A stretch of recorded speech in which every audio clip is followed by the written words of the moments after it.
Welcome back, guys. This is Arnaldo, aka Mad Dog, and that is David, aka Dream Twister, and we are blessed by having Jose, aka Dark Necromancer, with us on the real episode 303 of GG's a Mouthful Podcast. GG!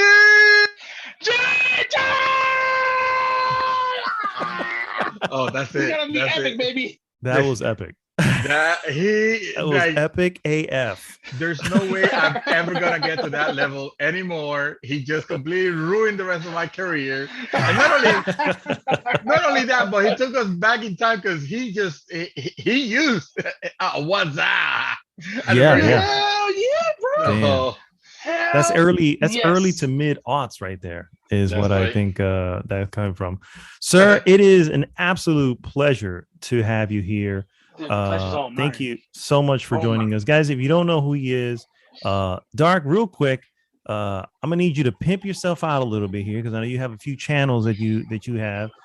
Just tell people where you can be watched, where we can see all the awesomeness that is. Oh my God. We already know Okay. about your OnlyFans. So They are definitely going way too hard. All right, I'm just a casual. I play very casually. All right, yes. with a bottle. He's of a water. Minecraft player. Yes. Oh, very much so. I have a channel under the same PSN ID I play on. Dark _ Necromancer. I am a fighting game casual player. I like to play with my bullshit. Just pay no mind to them. As I was saying, I'm just an avid player. I like to play with the homies, enjoy bonfires together in co-op. They never want to co-op with me. I have to cry. I have to offer Popeye's chicken and all that kind of shit. Just to play with the boys. I can be found on Twitch, but mostly on YouTube. On YouTube. Man. YouTube, nice, good stuff. And then you live stream from there as well, right? Yes, I do. I live stream from YouTube mostly during the week, so people can enjoy many exciting fights, which I hope I entertain y'all. I'm sure that you do, sir. All right. Dreamy, how you doing, sir? Dude, we have a legend among us. I am starstruck. Idiot eyes. A god walks amongst men right now. Oh my God! Okay, this is injustice. This is injustice. Yes, this is injustice. God among us. Which I have no doubt. I have no doubt that he's extremely good at that game. Also, I'm sure he that's is. his specialty. Fighting games are his specialty. Yes. Particularly that of the Netherrealm Persuasion. I know that's one of your favorites. and Arc Systems. Arc Systems, right. Yes. Especially, yes. You can just call them anime fighters. Anime fighters, yes. Yeah, Anime Fighters or NetherRealm Studios. I think just give me a fighting game. That'll be good. So, nice. Waifus and lolligoth and what else are those times? Wow. We're definitely. Well, I also got Gothic, Lolitas. You have it's all the anime tropes in one and on a brawl. Yeah. All the anime on a tropes. brawl. Nice. Yes. All the anime tropes. All right. Lolly girls, the very edgy with the eyeshadow dudes, but if it has an energy beam, I'm playing the game, bro. Nice. I'm playing the game. Nice. I am from Puerto Rico too. If that's any merit at all, I don't know if that matters. All right. I mean, why not throw it in there? You know what I mean? You are actually broadcasting from right now. You are in Puerto Rico as we speak. Yes, and so we can probably hear some coquis in the background. I'm not sure. Most definitely. I mean, I would have to go outside, but most definitely. I weigh 270 in summer, 290 in the winter. Well, I love to cuddle. I'm a Oh. big cuddler. There you go. There you go. You know, Dream and Mad Dog, you know, man, I love these guys, man. They're fantastic. I've listened to various podcasts. It's fantastic, man. Especially when I get that one day with you guys to just sit down and game. Like, Mad Dog, anoche, tú te pasaste, man. You went, woo! When I told it was like 5:30, yeah. And my brother is like, oh, I gotta go to sleep. Yeah. Yeah. We were playing at 5:30 in the morning. I was all in, bro. All in. I don't know where my chips were, but my chips were all in on this. All in. You know, it was like, it's worth it. It is so worth it. Yeah. What we're talking about, obviously, is what is going to be our hot topic later on. But before we do that, guys, if you haven't already, I need you to first go to goodgame.rocks, join the conversation there. That takes you right to our Facebook group. And of course, if you're listening to this in any of the podcast services, please like, subscribe, and share podcasts with everyone. What we normally do is go into what we have been up to, move on into some various news items, and of course, we finish with our hot topic of the week. This week's hot topic, Elden Ring early impressions, and about as early as they can get at this point, because I think we're all roughly about, what do you think? 5 hours? I checked my save file. I was 6 hours in. I put 5 hours last night, and I probably put another 5 hours today. So I'm gonna say closer to 10. Oh, bro, you guys! I got 6. I got 6 hours and a few minutes on it when I closed to join. So we better do this quick. So yeah, because the El Fiebre is happening. It's happening. Yes. It's happening. Oh yeah. We are all just going nuts, baby. It's Elden Ring. Absolutely. Elden Ring. Is it worth the hype? Hell yes. Hell yes. It's no discussion. Right. You go to Walmart. If you didn't get the game, it's too fucking bad. That's all your fault because all the kids got it, bro, before you. Where the hell were you? Where the hell were you? That you didn't get this game, bro. I have my pre-order. Hype is real. And my pre-order of my pre-order. So I like this game so much, I bought it twice. Look at that, bro. That's a man right there. It's a man. Grown ass. Head ass, man. What about you, Mad Dog? What do you think? I did not buy it twice, but I like this game so much that I stayed up till 5:30 in the morning, continued to play, and only went to sleep because I needed to. Because I laid my head on the pillow, I was just going, so this is what I'm going to do when I get back in. I'm going to make sure I turn this in. I'm going to make sure I get these items. I got to make sure I go back to that area that I missed. And my mind just kept going. So I probably actually didn't go to sleep till about 6:30 because my mind was just going. You know what I mean? Bro, I just want an IV. I want them to hook it up to my veins. I want to sleep to it. I actually take the whole console, rip it out, just put it under the pillow, go to sleep, and just chant Elden Ring. It's so he said amazing. Chant Elden Ring. Yeah, that's awesome. That is awesome. Well, more to come, of course, on that. I'm sorry, sir. No. I was saying that I was taught on the group that if you like something so much, you throw money at it. So that's what I did. I don't blame you. I think it's definitely worth the double purchase. Although maybe wait a little bit before going back to the PC version. We'll see about that. We'll talk about that too later on in the show. Yes. But let's go ahead and start with what we always start with, and that is what we have been up to this week. I'm going to throw it over to a certain Dark Necromancer, since he is the newcomer to the cast. Obviously, we'll talk about Elden Ring a little later on. But other than that, sir, what you been doing this week? Well, this week, apart from the hype train that we have been on for this game, I've been on that Dying Light train as well. I know you guys have not been on the, you know what I'm saying? But I was kind of zombies for a little bit. Nice. Doing my thing, the usual week. So we got a little bit of Dying Light 2 in there, farming, doing all the secrets, glitching. I love glitching. I love cheating. As long as I'm not hurting anybody else, cheating's perfectly fine to me. As long as you want to exploit the shit out of something and it don't affect me, go, brother, do your thing. So have you finished the game already? Oh yeah. Oh, okay. It got body. That game got body. How long was the campaign for? I would say like 40 hours, like what they stated. Okay. Wow. And that's going hand too. Yeah, bro. yeah. That's going hand. Like it's because of the things, but I would say 40, 50 hours, maybe 10 more hours because I did do some side quests. I didn't beeline. If I were to beeline straight to it, I would say 20 hours. And I do mean 20 hours, 20, Straight. 30 hours straight. Like you got to sit your ass down, put a bucket under you, some water, and then just play the game. You'll be at 30 hours. Oh, yeah. Just, grab a hunting knife, make a hole in your chair. You know where I'm going with this. And you can definitely beat that game in 30 hours, for sure. Nice. But is it good? Yes. Is it for you? Hell no. Probably not going to like it.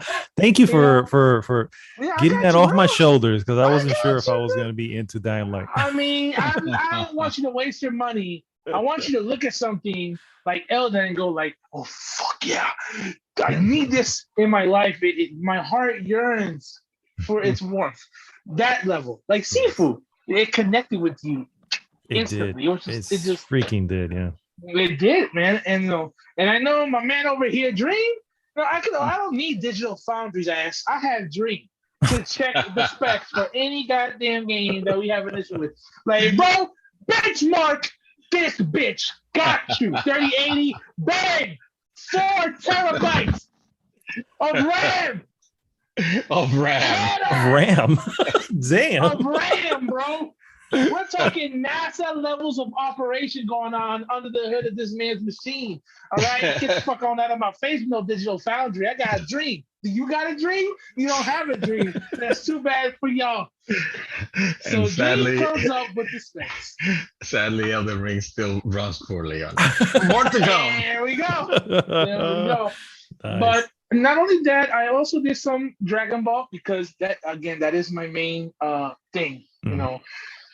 It's like practice, bro. You go to the gym, you get that training in to keep it consistent. Same thing with Dragon Ball. It's unfortunate, but it's my passion and I love doing it. So I practice consistently on Dragon Ball, and especially for tomorrow, Saturday, we'll be having a $150 tourney. Nice. Tomorrow. Okay. Yeah. Nice. I will be there to participate and to commentate, and I love commentating tourneys, man. Nice. That's something I love to do very much. It's something I'm very passionate about. So it'll be fun, man. Nice. And well, the rest of the week was me with you guys, bro, which is always fantastic. I mean, where are you guys, bro? I miss y'all. Could you come over more often, bro? we need to plan that. We need to plan that trip. Either that or to exile you from where you at and bring you here. Oh, Lord, man. At least I don't know what you say, a month maybe. Yeah. It's just sad. Time away. Every Tuesday, my bros. Every Tuesday is like, please, just are you guys getting on? And bro, the moment one of you guys goes and says, "Oh yeah, bro, I'm getting on," that rock music, he was like, "Damn, let's go, baby, it's morphin' time, everybody's getting on, yo." It's like a domino effect thing. It's like some matchmaking shit is going down right now. The boys get on, bro. It's time to let your nuts hang to the side and just sit down, put your feet out, get your bottle of water, get your Krispy Kreme, and let's get into this shit. Nice.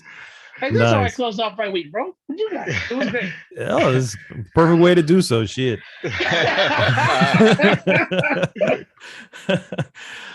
Cool stuff, man. Cool stuff. Mr. Dream Twister. Sir. What the hell have you been up to? Well, right now I'm almost, as much as I love the guy, but I'm almost lamenting bringing him on the podcast, if only because that level of energy that he brings, unless we get him under contract, we're never gonna get back. And now everybody's gonna tune out. This is the apocalyptic, the apocalypse of GG. This is how it ends. Come on, man. The 8th horseman has been released. His name was Dark. Wow. We need some chill, and Mad Dog provides the chill. And you too, Dream. You can't have, levels of energy all the time. I'm the loud one. I'm the loud one. So if I'm being overtaken, then I humble myself down. And Bro, you will never be overtaken. You are the techie, sir. You provide the benchmarks for all our projects. Oh, that's There right. you go. More to come. So what have I been doing? Oh, as I mess up my mic. Hold on. You can hear me. You can hear me. You can hear Yep, me. yep, Yes. yep. Okay. Got you. Yes. So before ED, of course, have been putting some hours into Lost Ark, of Oh, which okay. reminds me I need to log in because there is dailies involved. At least I'm not doing any. And so Oh, Ooh. think we may be losing him. Are we losing him? I'm here. Oh, Here. okay. Hey, Oh, there there you he are. is. Yeah. So what's I say? So Dailies. I'm just logging in so that I can get the daily reward, so to speak, because as if you log in every day, they keep they keep giving you stuff and they keep rewarding you with little chassis here and there, and you don't want to miss it, even though you don't have no idea what they're supposed to be or what they're supposed to be used for. But that's fine. They look You purple. still want them. I So still want that's them. all that matters. I don't want to miss them. I don't want to miss a day. I think there was one day where I realized that I hadn't logged in. I woke up, got out of my bed, turned the computer, logged in real quick, got my item, shut the computer down, went back to bed. Wow. Because That sounds like gaming to it the best. automated gaming. Automated gaming. No, because this week I have been like I've had the anticipation for Elden Ring. The hype and the anticipation has actually crippled me from being The able to want amount to play of something blue else. balls. Just Yes. blue ball central, dude. It's horrible. I haven't wanted to play any. I had like I didn't want to start anything, and even when I was playing Lost Ark, which is a game that I have been enjoying, I was like, oh, no, I know. I'm not feeling I know it. how you I'm not feeling it. So I didn't do much there. Also, I'm realizing that the further I go in that game, the more systems upon systems are opening, and it's That's starting to typical get of a a little. free to play for some reason. I don't know why. Yeah, because they want to. Yeah, they always want to keep you with something different, or quote unquote innovative, or I shouldn't say quote unquote. That game does have some innovative stuff, but it's getting overwhelming because I'm not I'm not given the opportunity to like take my time. When that game came out, obviously it had the patch that brought in housing, for example, and your stronghold and things you could do with your stronghold. Then later on down the line, another patch came out and introduced another system in the West, and all those systems are there. So it's awesome if you want to like explore and get used to learning them, but it takes time and dedication that quite honestly I'm not going to give too much to the game, no matter how I'm doing it, because I know it's one of those type of games where I know the trappings. It's meant to keep you playing so that at some point you want to put money on it, and that's fine. That's completely fair. The game does a very good job, and it gives you a lot of content for what it's asking. But with Elden Ring on the horizon, like I didn't really want to invest so much time on it. So right now I'm still logging in to get my reward, but I'm putting a hiatus on that. And I haven't played absolutely anything else, and I swear to you, it's not because I'm trying to keep it short or anything like that. I literally have not played anything else other than the ring, which of course we're gonna talk about on the next segment. Now, Nice. I did started watching a series. I've been watching Star Trek Discovery on Ooh. Paramount Plus or whatever they call it. Star Trek Discovery. Okay, okay. Star Trek. This is gonna be good. This is gonna be juicy right now. Star Trek Discovery. Set my nuts on the side. It's Hold a up. it's unfortunately it's exclusive to Paramount Plus. The only reason I have Paramount Plus was because I discovered that I was able to get it, I think, through my cell carrier or Yeah, something. you were telling me before it. Well, that's what you told me before. It was By just, accident, yeah. Mhm. like by total accident. It was saying like, "Oh, enjoy 1 year of Paramount Plus," and I'm like, "Oh yeah, this is the year that they're gonna have Fuck Halo, yeah! the series," and Yeah, that's right. That's right. Fuck yes! dude, Let's go. like I don't know how the story is gonna be or anything like that, but at least as far as the effects and the look and Oh capturing, yeah, you could tell the money is in there, bro. yes, You can tell, yeah, dude. yeah. And I'm gonna tell you one thing. You could tell that they have actually put a good amount of money on this series, Star Trek Oh, yeah. Discovery. Surprisingly enough, um, the the as the name suggests, there's a new starship. It's not the Enterprise anymore. It's the Discovery, and it's Don't too like the show. early to tell. What you say? Don't like the What? show. Immediately. Don't like the show. You don't have It's this. over. Because it's not the Enterprise. No Enterprise. No Enterprise. Here's the thing.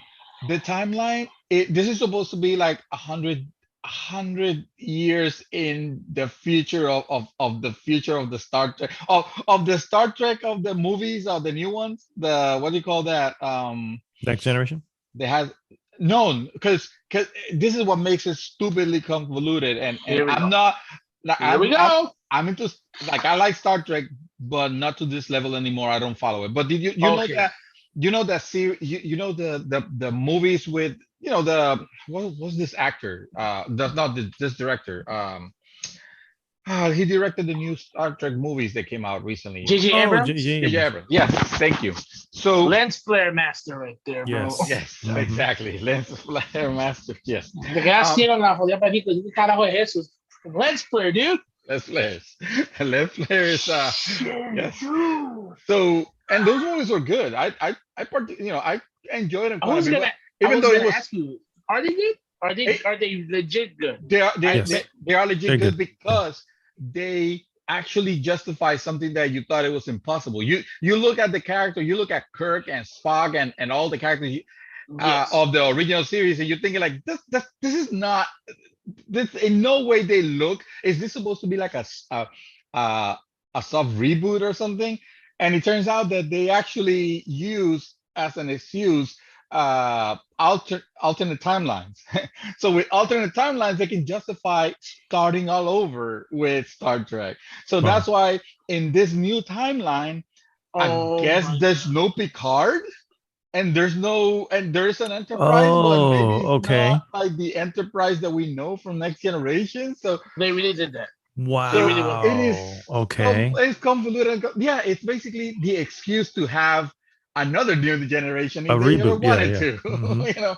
So in this case, they're doing that with they're bringing Star Trek Discovery, and the difference between this series and the typical Star Trek series that you have used to is that this is a modern series for streaming, which has you kind of can tell what I'm talking about here, which is they don't necessarily have the problem of the week that they're trying to resolve, the Oh, particular okay. issue, what is this episode about? No, it's meant to be served as a continuous storyline. And yes, maybe an episode or two might it might have its own little bit of an enclosed story, but it is still part of a larger Story arc. backstory. Mhm. Yeah, story arc, exactly. That is meant to keep you hooked and wanting to binge into the next one to see what happened, what's going on. The problem is that unlike series that I've watched recently, sci-fi series that I've watched recently, like The Expanse, in where the I think Maddox, you and I have talked about it. The tech feels like something that it is actually possible. Yeah. Basically, it looks like it's maybe one, maybe two steps away from the tech we currently have. Yeah. Well, several steps, but yeah, I know what you mean. It's not like the Force and magical It's believable. BS. Yeah, it's believable. Exactly. Believable. And like the Blade problem, Runner. yes, yeah, exactly. The problems that happen, yeah, we actually use that example. Blade Runner was another. It's smart sci-fi. Yes. In that sense, it doesn't go into the high fantasy. Oh, Dream? I think we lost him. He was about to say it doesn't go into the high fantastical sci-fi levels of sci-fi, which we have seen, unfortunately. Something, and I'm sure he's going to mention this when he gets back. I'm sure he's just jumping back on. But there's a show on HBO, Raised by Wolves. Is it good?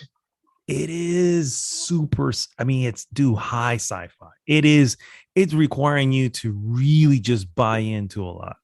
And so, shit. Yeah, I was like, the first 3 episodes had their claws in me. I'm like, whoa, this is actually like good. Okay. But then towards the middle and the end of the first season, it really started getting, it started getting just really wild out there stuff. As crazy as it is, it's still got a second season. So, and to be fair, I kind of want to watch it. You know what I mean? So it's good. Yeah. It's not that horrible, but not horrible, I should say, at all, really. But yeah, that's how the Expanse, what he was mentioning. You know what? You talking about that, there's a director that clicked into my brain.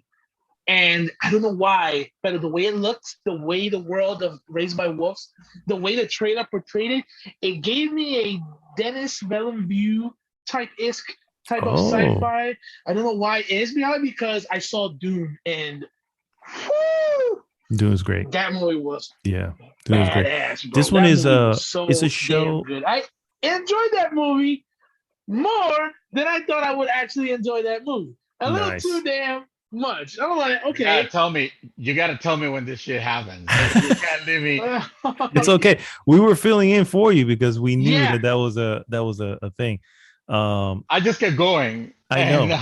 You the last thing you said was it's not like high sci-fi, and then we started going into the example of Raised by Wolves. So go ahead, sir. Yes. Oh shit. Okay. Go for it. So I don't know if you heard this part when I was saying that they're introducing that high level of sci-fi where Vulcans almost have the Force now, in the sense that they can communicate through millions of light years away from and completely separate ships without the use of it's kind of ridiculous. Like, they have actually wanted us to really accept, some nonsense. It's like, remember when the new Star Wars movie, and you see them using the Force to talk with each other, kind of like that was retarded. They're meeting, and you're like, the Force doesn't do that. That's not the way George Lucas told them that's not how that works.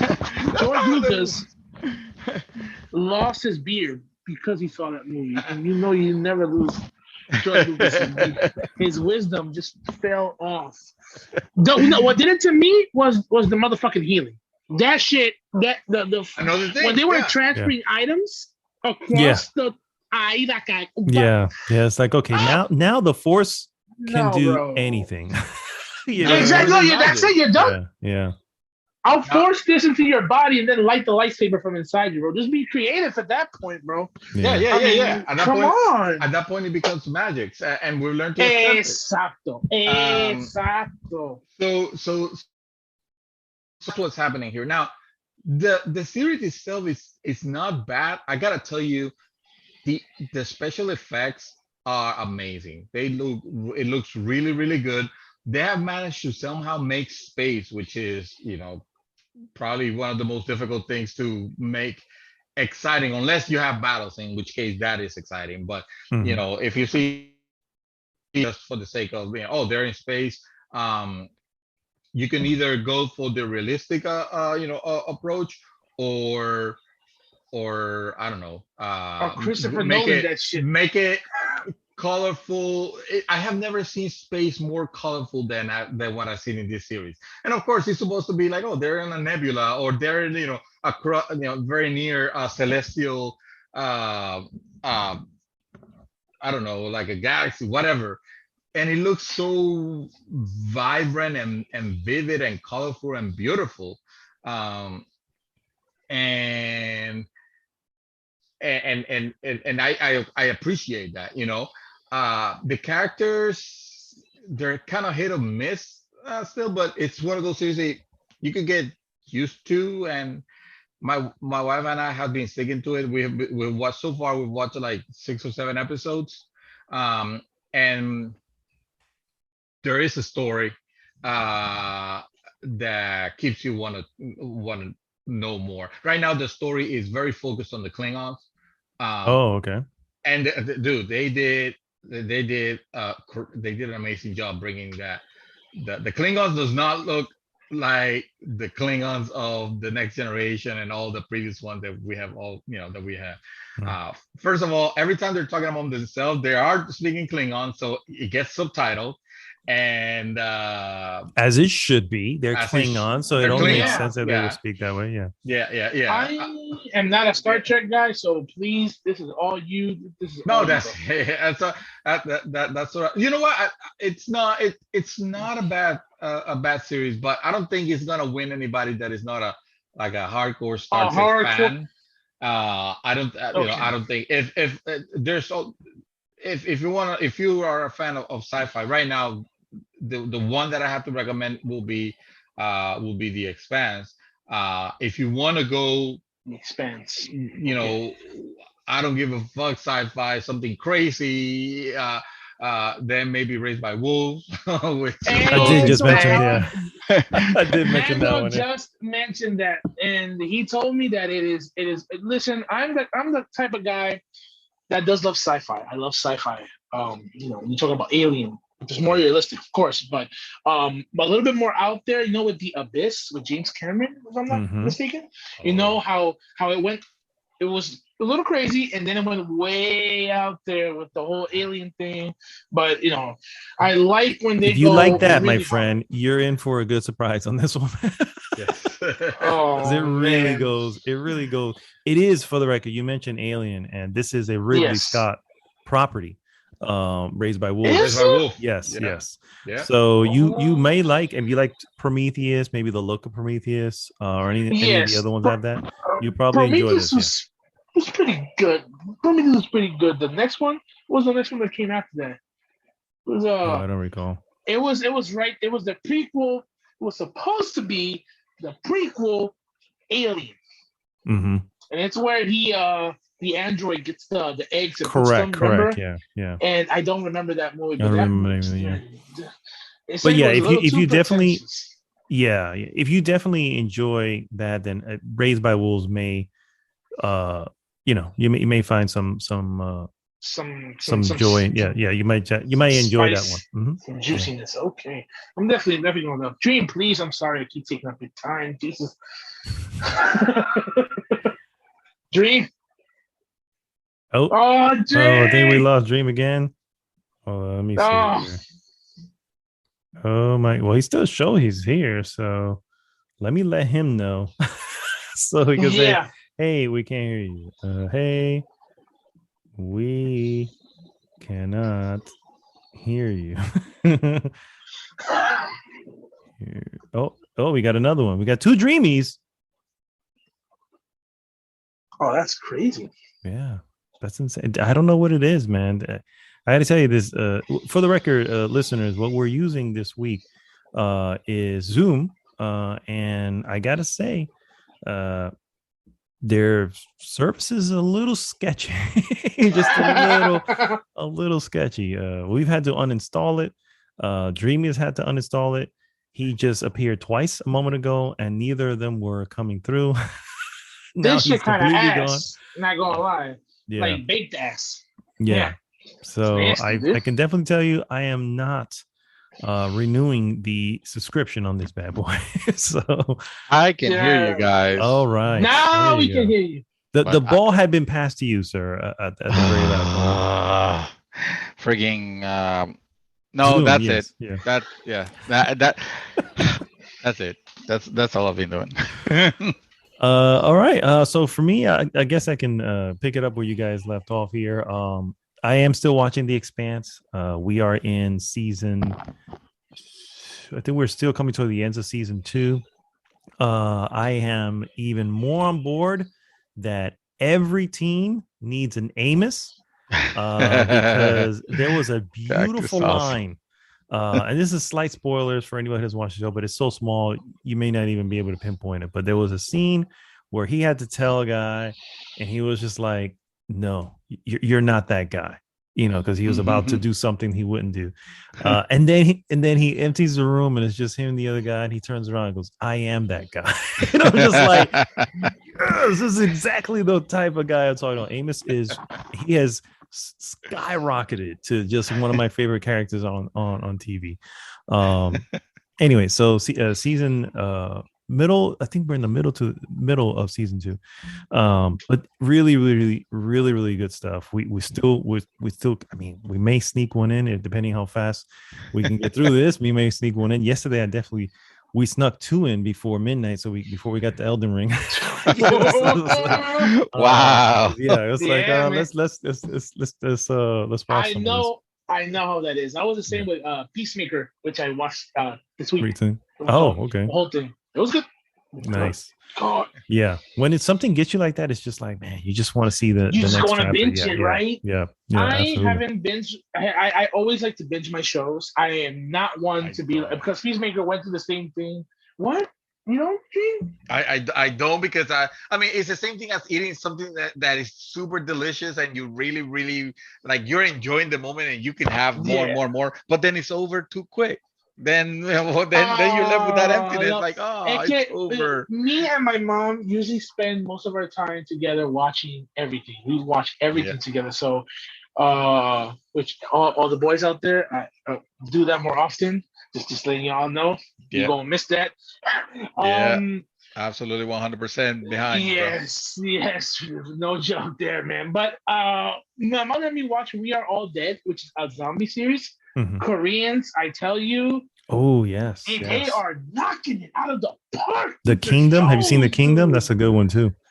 I don't even know what that is. What is that? Is that is a Korean zombie film, zombie series on Netflix. But in that, like, is in that really good.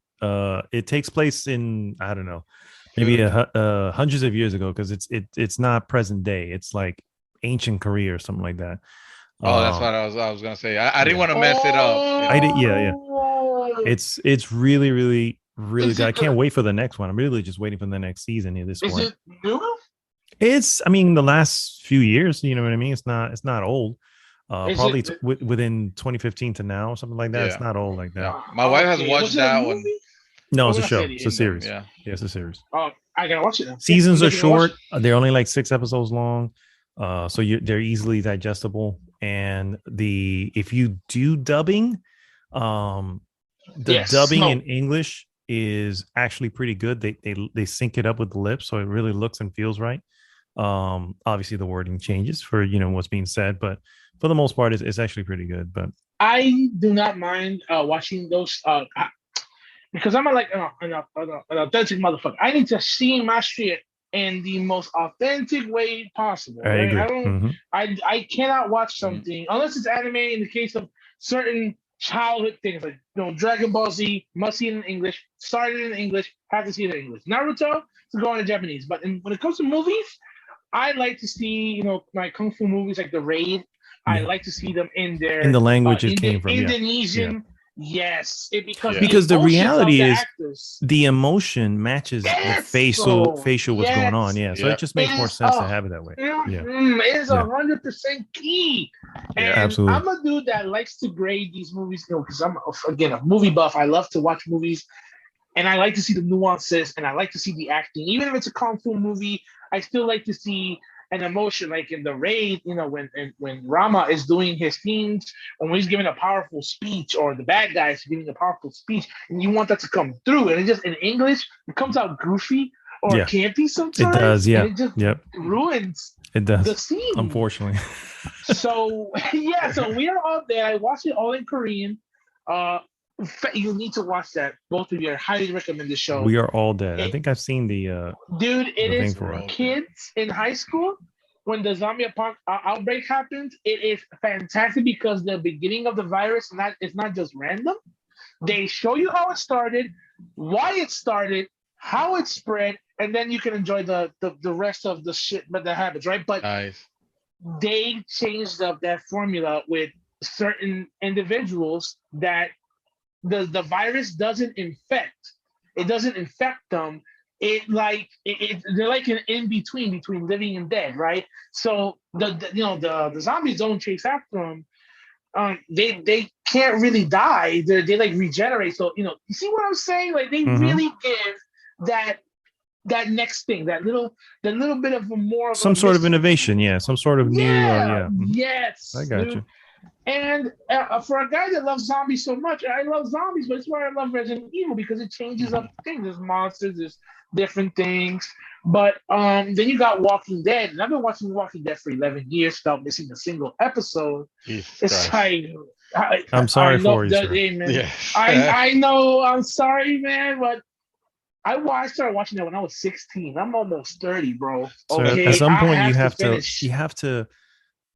How do I say this? Cut your losses. You know what I mean? I have to finish. I let go of that show so long ago, dude. That show is, to me, unfortunately, one of the biggest disappointments on TV because it had such potential, especially early on. And when I'm saying early on, I'm talking about good 4 seasons, 5 seasons. You know what I mean? I know, dude. Man, it just listen, man. I feel you. I feel you. Listen, I feel you. But I am fucked. I am in it now. It's like I'm invested. He can't walk out. He's too invested. Dude, I'm fucked, bro. It's like this is the final season. I'm really gonna walk out in the final season. No. I mean, no. At this point, yeah. It's the final season. And I would agree, right? Because if you come to the end, like if I was giving up on it and then they said, well, this is going to be the final season, then I would have been the same. I'm like, oh, well, I'm already here. Might as well finish it. Yeah. And yet he doesn't finish games that he gets very close to the end. And that's a horrible contradiction right there. What's wrong with that, man? I'm not entirely sure what that. Honestly, Blasphemous sits there right now as that. Wow. Yeah. I'm at it's the gonna go the way boss. that Wolfenstein. It might. Yeah. I mean the Wolfenstein 2, whichever one. The New Order or some shit like that. Yeah. The New Order. Yeah. Unfortunately. Yeah. Unfortunately. Don't say that ever again. But yeah. So the Expanse. I do want to touch on a quick movie that I saw, which I know this was one of our trailer of the weeks at some point, or at least one of mine. And that was American Underdog, which is the story of a football player, Kurt Warner. It's actually a great movie. It stars Zachary Levi. You'll know him from Shazam. He plays the titular character, which is Kurt Warner, and it's actually it's a sweet tale. You know what I mean? And it's I guess my only complaint about it would probably be is not football heavy, which is what I was kind of expecting. I was finally expecting to see him. This is a true story, so spoilers on real life. But he was. Oh wow! He was. Yeah, don't Google people. Don't Google. Yeah. He comes to the team at a time in his life where he's considered already kind of past his age, and it comes to the St. Louis Rams and defies all odds, and really makes a hell of a splash on that team. This movie is more focused on everything before that. And then you see that towards the end, but it's heavily focused. Even my wife was like, so we're only gonna see about 10, 15 minutes of him in the NFL, aren't we? And I was like, I guess so. You know what I mean? But outside of that, his story, which again is really awesome, and you know how because he was literally packing grocery stores at a freaking market, and then he suddenly becomes a quarterback in the NFL. You know what I mean? Wow. It's really awesome stuff. I recommend. It is a little, I don't want to say fluffy, but you can tell it's almost really maybe not. It's a feel good movie. It's a sure. exactly. Yeah. A feel good movie. More I mean, those aren't else. bad. I mean, ¿cómo se llama? Free Guy. Era así. Pero I haven't seen Free Guy, but Dreamy did. Yeah, I did watch Free Guy, and that was one of the movies that I have no regrets of watching. No, it's a feel good movie. Yeah, and it was that ending.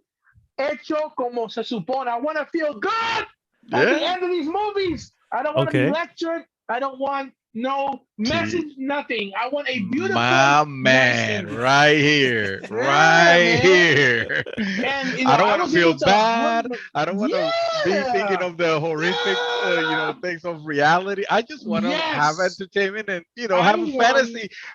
Feel good about what I saw. Exacto. I want to cuddle. I cuddled my mother. It's like all happy and shit. And Ryan Reynolds was he's Ryan Reynolds, right? Ryan Reynolds. Yeah, he's just doing. But you could tell he's on that PG because you've seen the R-rated already, Ryan Reynolds, right? But you can tell the PG, but he kept the charisma of Ryan Reynolds still going throughout the movie, and it was. Well, he's been doing that since Van Wilder, bro. He's been doing that since Van Wilder. He's just that's just his persona. Free Guy is available on Disney Plus. You should watch it, man. Is it Disney Plus? I swear I saw it on HBO Max, but it could be both. Bro, one of the two. I think I was like, what? Really? Disney picked it up? It could be. Then it makes sense because it's feel good, PG. And they will love. Disney loves some feel good stuff. Yeah, for sure. Is it by Disney, that movie? No. He's just saying that it's on Disney Plus. Yeah. It's on Disney Plus. Okay. Yeah. So the movie is not made by Disney, but it's on Disney Plus. No wonder it's so damn good. That's an indicator. Disney does, they do choose their films pretty well. Yeah. It does some trash ass movies now. So what the hell I'm trying to say. That they do. Lots of filler. They're like, we have a service. We have to put something on it. So so let's make some trash and slap it at the goddamn live. Slap it in there. Yeah. But what about fuck it? But dude, is it fuck it? Is it okay? Fuck it. Like, damn, bro. Listen, Dark. I want to feel good, and no, it's not sexual. What I'm asking. Do you want to have a good feel at the end? And again, not sexual. I forgot to mention that, and also, I'm very happy for you, man. I'm gonna let you finish, but I just want to say that season 4 of is that what it's called? The Marvelous Miss Maisel is out on Amazon Prime, and I watched the whole thing. I didn't binge on it, but it was over. I think I forgot last week also, and that's why I was gonna say, because I had a feeling like last week I was like, he's not mentioning, so I guess he didn't watch it. You know what I mean? No. What show? The Marvelous Miss Maisel. Put it the on Marvelous the list. Miss Maisel. Maisel, yeah, Miss Maisel. It's a series on Prime, yeah. But give me a take. Or you know what? I can send you the trailer. Or we can watch the trailer at the end. It's fantastic. It is funny. Okay. It's good. It's something I think. I mean, your mom will love this series. Probably. It's great. It's great. It is very good. I've seen the first 2 seasons. Never got a chance to see 3. Really? And I stopped because it's one of those things where I'm like, if you're not going to give me an ending, I'm going to be very frustrated. So I almost rather just stop. You know what I mean? But season 3 had it ended the season. Like no season was left done. You're saying but there's sometimes something that carries over to the next or that is expected. Oh, to be you were concerned over. that maybe they were like a cliffhanger. Then it's like, oh, it's not even, and then you don't get to see what that is, and that's always a concern. Oh, for dude, me. you're in for a treat then. You have season 3 F4. I do, yeah. You bastard! And you're watching The Expanse. And you're only on season 2. You are on the golden age of streaming TV. Let me tell you, you are living the life, man. Here I am, watching freaking Paramount Plus, which is, by the way, a horrible streaming service. Let me tell you. It is catastrophically bad. Like some episodes will have the subtitles in advance. Oh, that's the worst. I hate that. Oh my god. I hate that. No. Those are spoilers right before it happens. No. Yeah. Oh, that's like a spoilers almost, like literally. So or they won't play at all. Like I had a hard time trying to get that to work. But once I did, and the tier that they got me that is free, it's the one with commercials. And then what it does is that the series you're watching, it has the volume kind of low, so you have to raise it. But then the commercials are always loud. That's a typical thing from all of them, dude. Hulu does that. It's on purpose. They want the commercials to be louder than the actual thing. It's like I mute them because I'm not gonna have commercials that loud. Wait, they have commercials in these streaming services? On the lower tier. On the lower tier. Like we have Hulu on the lower tier, and it doesn't do it in movies, but it will do it in shows, and it'll just, it'll be like, 30, 60, 90 seconds or something like that in between. Yeah. And so it just seconds. I mean, compared to TV, so normal. Yeah, TV, compared to TV, it's nothing. nowhere Plus, near. you actually they tend to put the countdown of how many seconds left until the show comes back on. Correct. But let me tell you something, Dark. I hate ads so much. I actually have a device put on my network to block ads, and you know what I discovered? That shit was preventing me from watching Paramount Plus first. So I had to whitelist Paramount Plus in order to be able to watch to watch it. That is some trash, bro. That sounds like garbage. I mean, I understand the reasoning behind commercials. I understand the financials of it. It's just I'll be willing to pay if it's a good. If it's a good premium, just to avoid ads. Yeah. But I'm not gonna do that with Paramount Plus because it only has one show that I'm semi-interested in, maybe. They don't have a lot just yet, and that's why they're what is it, $5 or something like that? I know you're not paying for it. I think it's like $5 a month, so it's not even that much. Yeah. Maybe that's how much we're paying. Maybe you're right. So maybe you're right. Yeah. Maybe it's $5 for commercial. But anyway, the last thing I did, I just want to, obviously outside of Elden Ring, is we are He can't wait. I know he can't. Is not only did I beat Sifu, I also beat Sifu. Oh shit! So double take on Sifu. He did it, man. Sifu. And that was, I honestly, bro, I gotta say, I absolutely, regardless of what anybody wants to say about it, but I absolutely love that game. It is way better than I thought it was going to be. I was way more hooked into it than I thought it was ever going to be.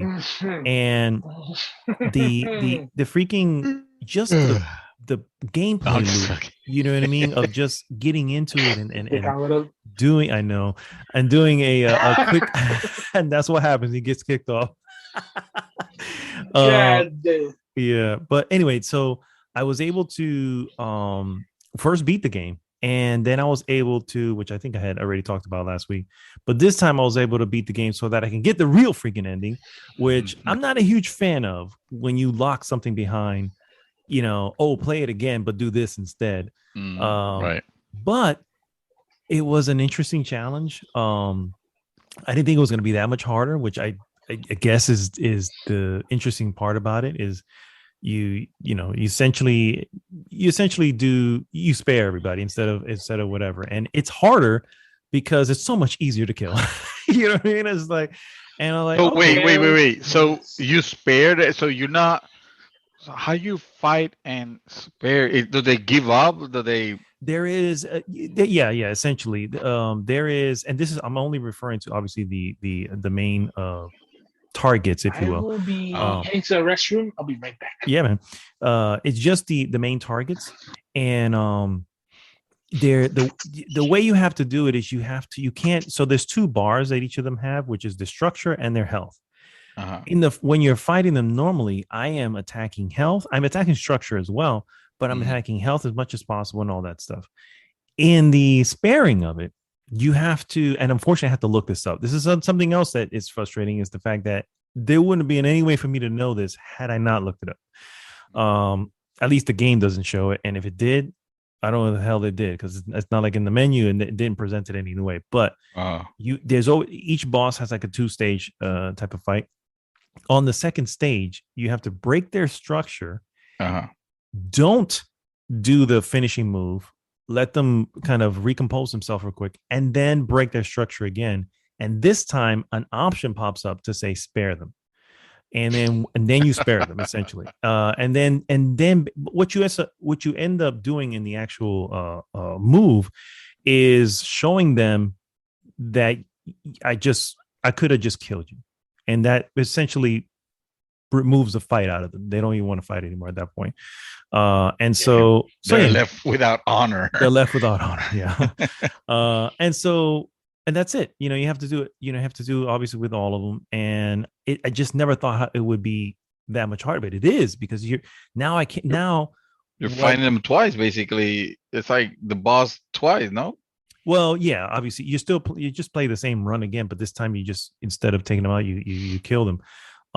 But it's harder in the sense that you don't want to attack. You want to attack their structure. So you have to parry a little bit more. You have to hit them as they're blocking. So that goes against their structure. And with the last guy, he is a pain in the ass to begin with. To have to do it with him, it's just like it's a bigger deal at that point. But that said, I did it. I absolutely love that game. I was literally playing that game a few days before Elden Ring dropped, and it's just like, man, if it wasn't for this game, I don't know what I'd be doing. I'd be doing nothing. Like, I don't want to start anything. You were well into it until probably like a day or two before Elden Ring was released. Before it. And then once I knew Elden Ring was dropping, I was like, nope. But I'd still have it installed, because now that I know what it needs to do and how to play it, it becomes one of those things where it's like, I can play this at any point. This becomes that quick run. I can just do any point just to have a little fun, have a little martial arts fun in the game. And it's so much fun. It is so much fun. And you can see how you get better, because again, once you start to realize the pattern's there. It's just one of those things where it's harder to see. But once you see it and you just start reacting, it's just, oh man, it's empowering. It makes you like that moment of feeling like a badass. You feel like a badass in it. You feel like an absolute badass in this, especially clearing the first 3 levels without freaking dying once. You're like, oh, you just come out of that like, hell, you just, what I'm trying to think about, that really just big yell, and so yeah, that's what I've noticed with it. But anyway, I did that. Obviously, didn't play anything else. Almost went back to Blasphemous because I know it's at the very end, but I was like, my heart's not even there. I just want Elden Ring. But anyway, we'll get into that in the next segment. But that is all that we have been doing.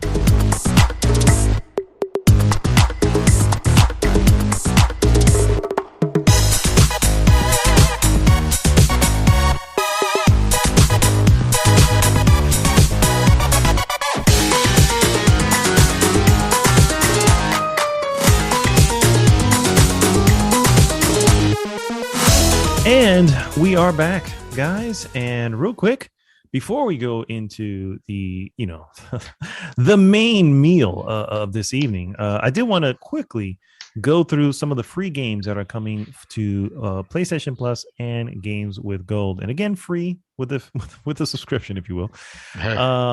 We'll start off with PlayStation Plus. This, of course, is for March. PlayStation Plus subscribers will get 4 games in March. Those games are Ark Survival Evolved for PlayStation 4, Team Sonic Racing for PlayStation 4, Ghost Runner for PlayStation 5. What? And Ghost Runner and Ghost of Tsushima Legends for both PlayStation 4 and PlayStation 5. All 4 games will be available for download starting on March 1st. How do you guys feel about this? That's hella nice, dude. That's like, damn, I interrupted you in the middle of that announcement. I'm like, bro, I can't go to E3, bro. I'll be fucking everything up, dog. I swear. You good, bro. man. You good. Don't even worry about it. Bro, I'm a gamer, dude. I'm a fucking little kid at heart. I get excited.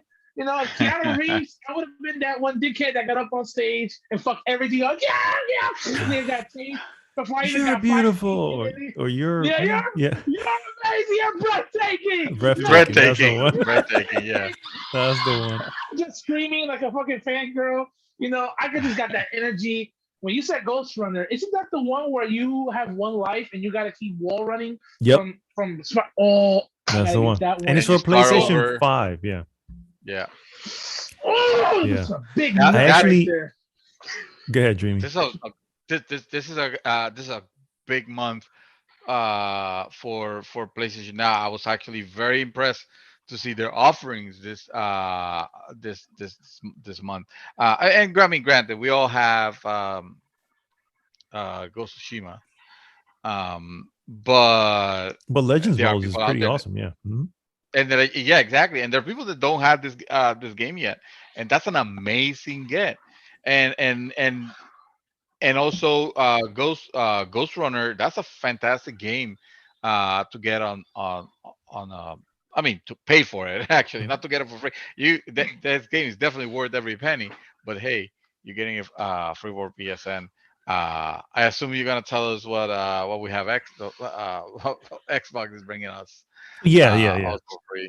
Any thoughts on Team Sonic Racing or Ark Survival Evolved? I'm not even sure. I mean, I know what Team Sonic Racing is. Ark Survival Evolved is complete ass. That game. Okay. Then I take all back. Yeah.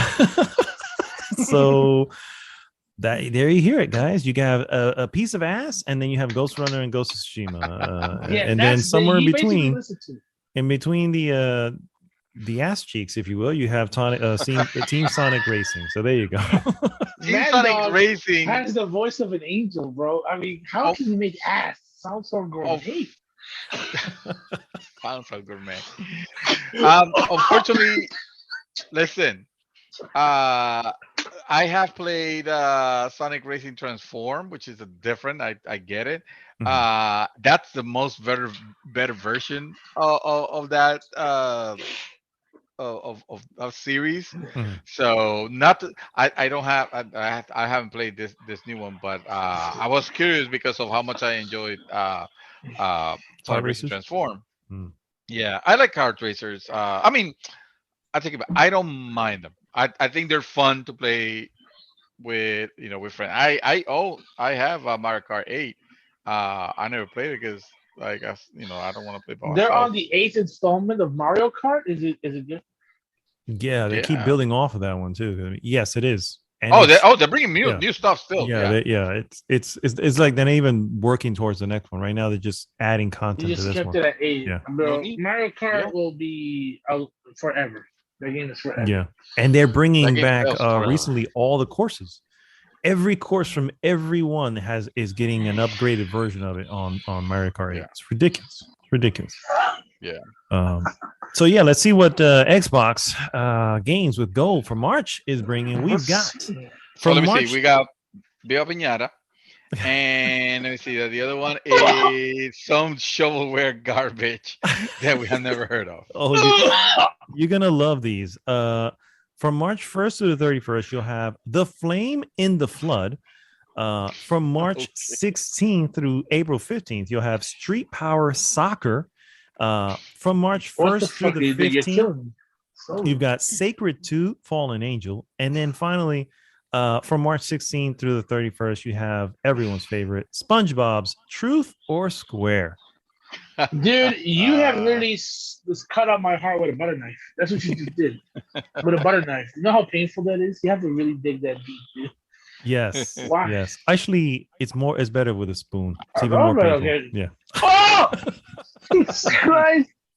Why does Xbox... Are you even trying to compete with PlayStation? No, they're competing on... The thing is right now is they want you to go Game Pass. They don't even care about games with gold anymore. Yeah. Yep. It's so fucking clear at this point that's what they're wanting. Yeah.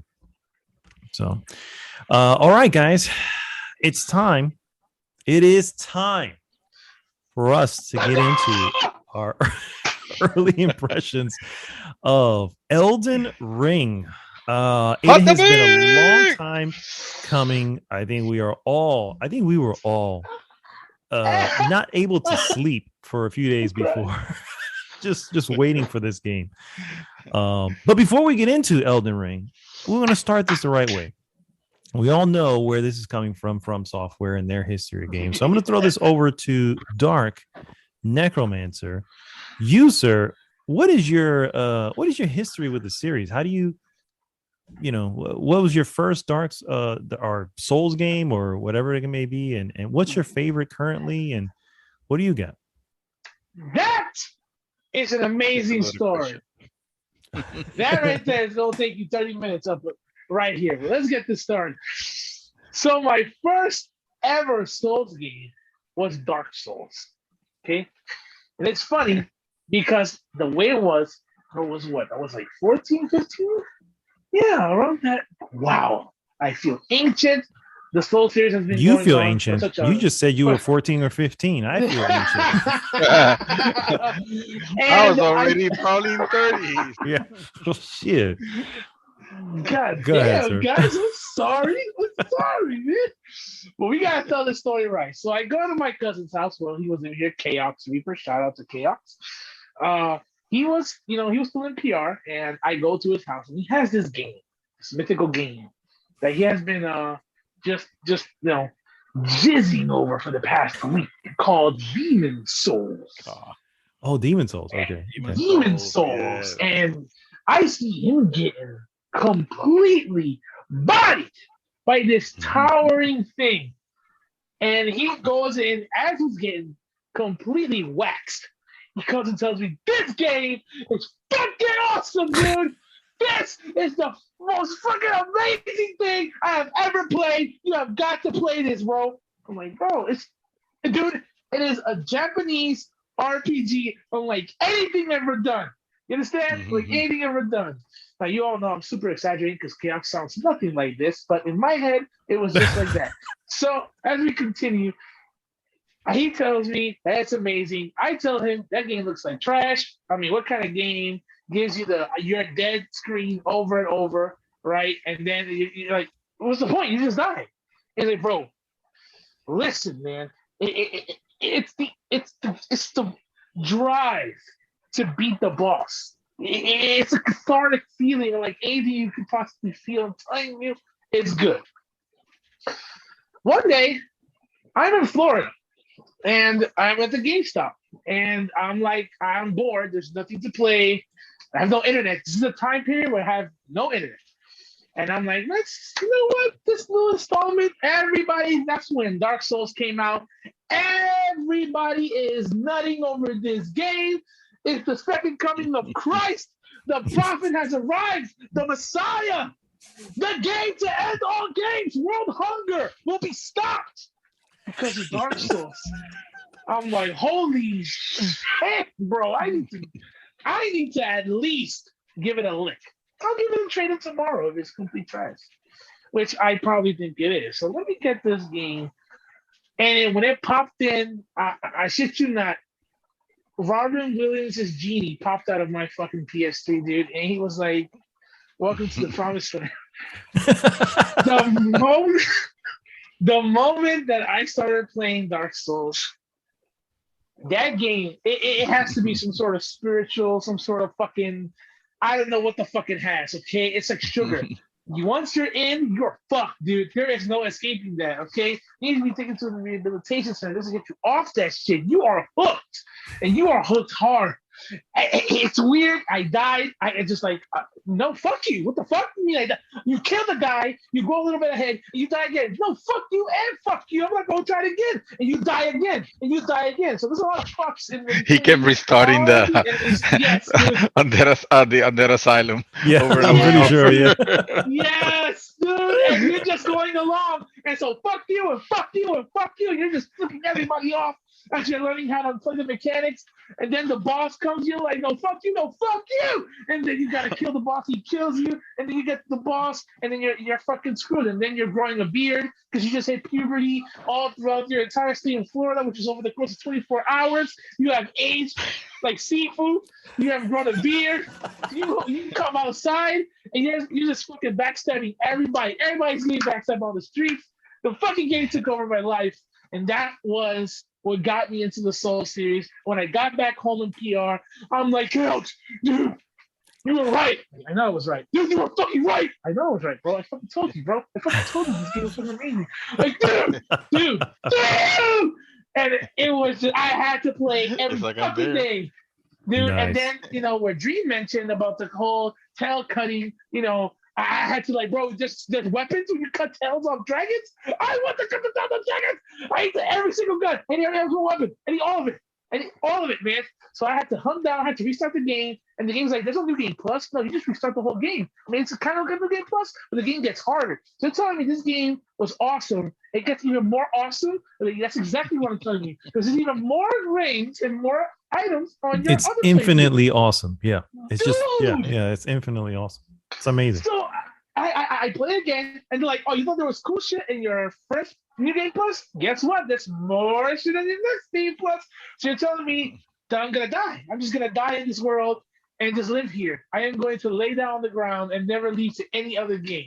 That's what you're telling me. Yes. And then my internet wasn't the best, but the moment was like, bro, you could PvP, and you could be a real dick and invade people's games and kill them. Oh, word, man, word. Hell yeah, let's go do this. And dude, it was intoxicating going into people's games, backstabbing them, doing a little wiggle diggle, dance over their corpse as the game loaded me out of their world. I mean, toxicity was born.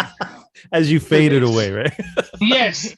I mean, when that's hilarious. When Stone Cold would talk all that shit, 50 F-bombs and wiggle his head? That's basically me every time I killed a fucking invader. And it was it's a game where it's like, this is allowed. This is how it's supposed to be. Oh, the enemies don't attack you because you're the asshole. Eventually, the mindset of trying to duel and have respect came later. The mentality is, I want your humanity. I have to kill you. Yeah. It was a survival at first, yeah. Yeah. And then you got to really learn how to get it. You got to learn how to PvP, you got to learn the mechanics, and you got to learn that not every battle is meant to be with honor. Sometimes just be a little bitch and hide in the barrel and then blast from the ass. It's a magic. And that, my friend, cannot be replicated in any other game. Let me tell you. Just one shot, a whole band of it. It's amazing. So what is your of the series, and so I guess I should preface this. Of the series we're talking Demon Souls, Dark Souls 1, 2, 3. We'll throw in Sekiro because it is a From Software game, although it's a little bit different. Bloodborne. What's your favorite? Dark Souls 3. Dark Souls 3. Okay. Dark Souls 3. Nice. Dark Souls 2 came around. They fucked the entire soul level meta. And I'm a PvPer. Okay. I love the PvP. I love the PvE. Do not get me wrong. I love the PvE. Bloodborne PvE is the best PvP. PvE ever. I love the PvE in that game. And I'm loving the PvE in Elden Ring. It's beautiful. But and of course Sekiro, of course, had the best PvE because it's either there's no PvP, right? There's no PvP. And it's way worse than Dark Souls. Way worse. Yeah. Like that game will fuck your ass. Sell it on eBay, pass it along, sell it back to you, and then take it back away. It's just that bad. Dark Souls 3 had an amazing evolution of the combat. The combat got much better. Everything got tighter. The controls felt more responsive. Dark Souls 1 has this floaty feeling when you stop pressing the circle button. It's just, you feel floaty. It's weird. You just feel kind of floaty in that game. And Dark Souls 2, it's still a little floaty. The weapon's a little bit better, but again, the soul level thing, I mean, I just got to level 700, and that was it. That's the end of the game for me, because there's no point. I mean, there's no PvP, there's no builds. But Dark Souls 3, oh, man. It's like they know, because they listen, damn it. They fucking listen to what we're telling them. Like, bro, you need to keep this alive, to be able There's a huge community that wants this. Yeah, yes, absolutely, yeah. It's a niche. It's a niche community, like fighting games. It's a niche community, but these are the fans that speak the gossip, the gospel. You understand? I mean, Dream and yourself, Mad Dog, you guys go out to your jobs, Elden Ring. Okay, nice day. Elden Ring, sir. We're like those. And you just We're like those guys who go to work and you're part of Fight Club, but you don't talk about Fight Club, but you kind of just wink and nod to the other person. Yeah. Yes. You just fucking know, bro. You got the chip on your shoulder. You're like, bro. You got the bruises, and you just like, yes, it is, yeah. Yeah, the goddamn right. That's exactly what that is, bro. I mean, a better analogy could not have been made. That is what it's like to be part of the club. And now we're looking at all these new kids with these rage videos that can't handle the fist, but the mechanics are so garbage. You're garbage. You can't handle the amount of testosterone that they're trying to impose on you. They're trying to give you the beard. You should welcome the beard, bro. You should welcome the beard. But Sekiro was a different beast after Dark Souls 3. That game humbled me once again. I swear, they say they know. It's like, you thought you know how to play Souls games. This rewired you. Yes. And I think, Dream, one of the reasons why, as I was playing this game, Elden Ring, it's like it's this familiar thing that you kind of have ingrained in you, but Sekiro is a whole different thing. You can't like in Dark Souls and any of the main Souls titles, you roll into swings because you want to stay close to the enemy. You can't do that in Sekiro. That's not going to work. That's going to work against you in Sekiro. But it's been ingrained in you for so long with the other Souls games that you're like, oh, okay, I can no. And then of course, obviously, it's about breaking structure, and that is in itself its own beast. So yeah, that's facts. That's just facts, man. Like that game, obviously, like it does to everybody, complete cream pie. I'm talking ooze fest from head to toe. I'm like, wow, this is ridiculous. This is ridiculous difficulty. Wow. Like it is painful. I still. Well, I guess I'll get it to. But just to throw it out there, I still feel. I still have a love for that game, even though I know it is hard as fucking balls. Dude, you know what I mean? It is ridiculous. But once there was this just moment where the light switch turned on and I just understood the I don't know, you just kind of saw it. You almost just saw the Matrix for a moment. You know what I mean? It's just and then suddenly, yeah, man, you just kind of get it. But after a while, it wore on me because every new boss, it was now I have to learn this boss, and this is gonna take a bit. It wasn't like Dark Souls where not that they're all the same, but for the most part, you the principle. Yeah, exactly. They sit within the same principles of the Sifu story. Was the same thing. This is yes, exactly. Sifu was kind of the same way where one boss kind of focused on one thing. The next one is focusing on something else. Now you have to kind of relearn or come at it a different way. That's what Sekiro was, but to the umpteenth level because Sekiro was just unforgiving. So I get it though. I get it. But Dream, I don't blame you for abandoning it, is what I'm trying to say. I'm just glad you gave it a shot, to be fair. No, yeah. It's incredibly hard. It requires a particular crazy ass mind.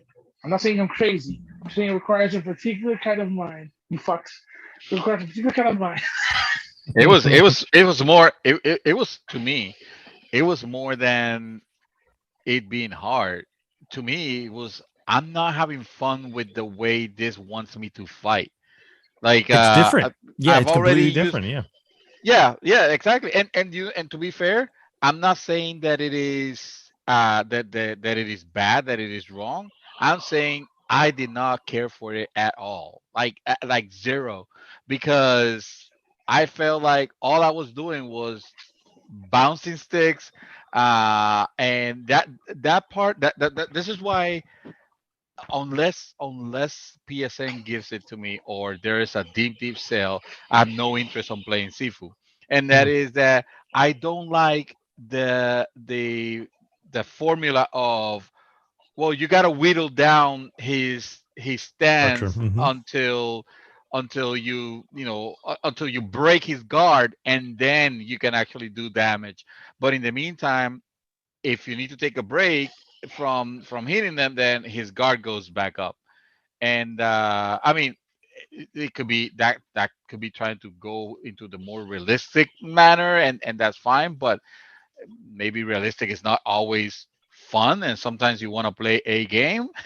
So it was just that was the thing with Sekiro that kind of turned me off. The fact that, yes, I was making progress, and yes, it felt like a like a Like an uphill proper battle. Like a Yeah. really uphill well, no, battle. it felt like a from game, at the end, where yes, it's gonna be a little bit obtuse and things here and there, but whatever. It's a very different take on Dark Souls, and I like Dark Souls, so why not give this a shot? But I must have tried it like 3 or 4 times, and the last time was like the farthest part I got, which it wasn't even that far. By that time, I was like, this is mood. I'm not having fun. If I'm not having fun, why am I doing this? I mean, why am I playing a game if I'm not having fun?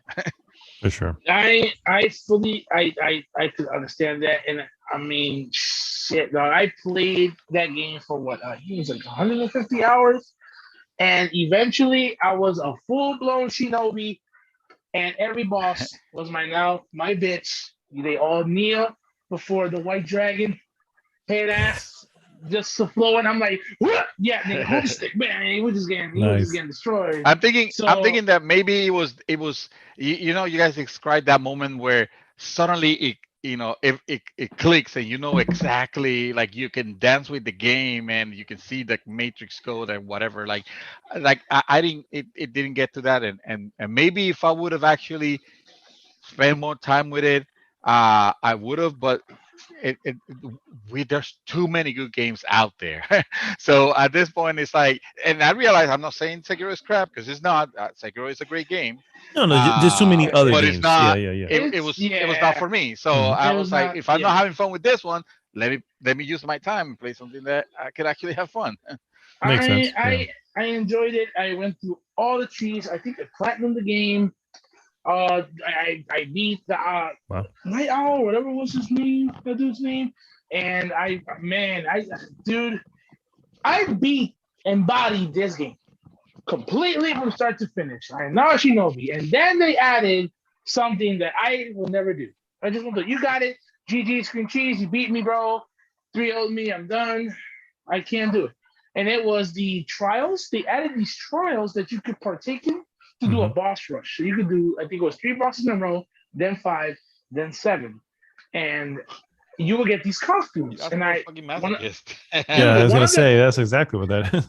one of the costumes was like an Ashurasina, some sort of wrath looking costume. It looked like a deity, right? And it looks Mhm. so dope. And I'm like, I want that. Yeah, that's the 7 boss one or the 5-star. No, that's the 5 boss one. And one of them was one of the bosses that is one of the most disgusting bosses. I mean, this dude was so broken.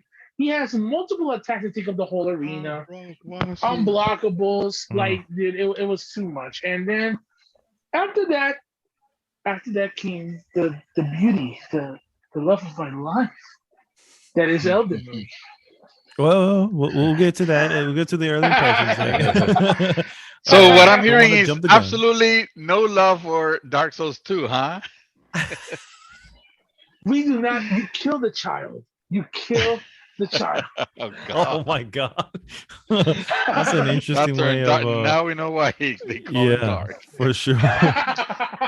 That game is a bastard child in the way of DMC2 Don't Make Cry. Okay, You know what? I was maybe playing that not game. that I dark. Not started that that bad. game, and I realized it's not it's not as it's not as bad as it sounds. It's just not the same feel. It's not. It is. I don't even know how to describe. It's not a I good. have yet to even It's the Tokyo Drift start. of Nice, the Tokyo Drift. yes. Nice, Oh, we completely forgot about the remake. nice. We That is gotta a talk about the Demon Souls remake that came after Sekiro. the yeah. I mean, you Well, can your time mention is it. up. I Your mean, time I is don't up. know You're if that's what I just was saying too asking. much. What was your favorite? But I That don't know man if that's said, on you. my time is up, so I'll respect the dream. Go for it, bro. Take it off, man. Take it away. So Because Jimmy, yeah, you're at some point we're gonna talk about the ring. No, real quick. My first experience with this type of games was actually Demon Souls on What? the PlayStation OG. 3. Mhm. The The OG, OG? right? Yes. Oh shit. That game, and I mean, coming out of like not knowing anything, I just saw a Japanese developed title that had really cool graphics, and I had no idea what I was getting into. I didn't, I didn't know it was gonna be the type of game that it was gonna be as far as the difficulty level or anything like How that. many years has it I been, didn't Dream? know that. That was 20. I mean, that must have been what 23rd. That game's not that the PlayStation 3, so that Yeah. would have been 2011, maybe. 2000. Let me see. Oh I could my look it up. god, 10 Check years check ago? check when they Yeah. came out. Yeah, that game Jesus. is that game's old, but also not that old. It must be probably 2008 maybe or 2009, 9. February 5th, 2009. 2009. Yeah. There you Oh go. There you go. Jesus. 12 years 2009. old. Yeah. So I wasn't aware that this game was not going to hold my hand at all and not give me any clues as of the intricacies of the tendency system. The light where the light, like there were many of that game that I had no idea what the hell they were. Um, and my experience was it felt like work. It felt like, okay, this is too difficult, and I don't want to push too much on it. I think I played a little bit before I realized, like, this is too hard and I'm not having fun. I'm just gonna put it aside. I'll maybe pick it up later, and I own that game. I'm gonna put it aside and play something else. Maybe I'll go back to playing fucking Ridge Racer or something. Uh, Did you just say and Ridge Racer? I You sure never did. went back. I never went back. Yeah. By the time the original Dark Souls came out, Here we it was go. already established. I already knew what I was getting into. Um, and I was already prepared to die. And that game I played and I was liking a whole lot until I got to Blighttown. And the moment I hit Blighttown on the PS3 and my PS3 started choking to death because the game became basically unplayable at that point. That's where the fun Wasn't stopped, that and bad? Come it on, man. was Oh, it was atrocious. bad. It was. Bro, y'all can play in 10 frames, bro. Come on. Listen, No. dude. You know what? I'm You're gonna. probably right, but it was in 5 frames. That was the problem. So Yes, yeah, dude. I am complaining about Elden Rings being at 45 frames, bro. Imagine how bad, Dude, it is I a felt smooth 5. with no. I'm gonna tell it like it is. I'm not gonna. I mean, I'm enjoying the game. The game's great and all that, but I'm not gonna like mega fanboy and be completely blinded to the issues that it has, because Elden Ring has issues, believe it or not, and we're gonna talk about that later on. But we're not Oh, on that yeah. part yet. Man, it sounds like Uh, a pissed off so father, bro. So I said, you Phil. could have done better. But no, after that, I didn't even bother with Dark Souls 2 until like later on that I got it on a sale and I started playing it and it felt way too different and it was like, oh, this is not the same experience. I completely ignored Dark Souls 3. Dark Souls 3, I didn't even realize it came out in 2015 because I paid zero attention to it because by that time I was like, those type of games are not for me. That's not what I enjoy. And From doesn't know how to make a game for a proper game that is uh, not not broken because it's not broken, but well, except the original Dark Souls was broken. Then they try to bring Dark Souls. Oh, that's what it was. They try to bring Dark Souls 1 on PC, and then it was broken also on PC, and I was like, nope, I'm Oh, out. how was it By that broken? time, How was it broken on complete PC? the the there was some issues with stuttering at first. Just yeah, that's the They try usual to thing that they patch it. have. Yeah. They try to patch the game. I bought the game on PC so that I could play it at PC specs, meaning 60 frames per second. At the very least, give me 60 frames per second. That game was locked at 30, so I could have actually just stayed with the PS5. I mean, a Wait, PS3 version. isn't there a mod to pump it up to 60 on PC I especially? don't do mods. I Oh, if the don't if do the cl- mods? if the developers can release the game fixed and they expect the community to get into it and also the mods you had to like it was some hacky shit that you had to do with like hexes and stuff like that. I was like, nope, I'm not doing any of that just to play this game. I can play other games that are complete and run fine. um but Man then of that was it. integrity. Man of It integrity. wasn't a, it wasn't, no, I'm telling you, full blown asshole. I cannot uh, believe that you just said that Dark Souls ran at 30 FPS on the PC. That made my it was jaw just locked. It was purposely locked. that The is not the that is remaster they did. They fixed that on the remaster, but the first release that they had. Um. Anyway, it wasn't until what would be last year, right, Mad Dog, where you went into a bender of just playing Dark Souls games for some reason. You went back to Dark Souls Remaster, or you started playing Dark Souls Remaster, and you were having so much fun with it, and like posting and like describing your impressions and all that. And the I realized like, you know what? I've always I've always wanted to play Dark Souls. I liked what I was playing of Dark Souls. You know, when you take away the performance issues that the previous releases it was having, let me go ahead and grab this version. I haven't heard anything too bad about it.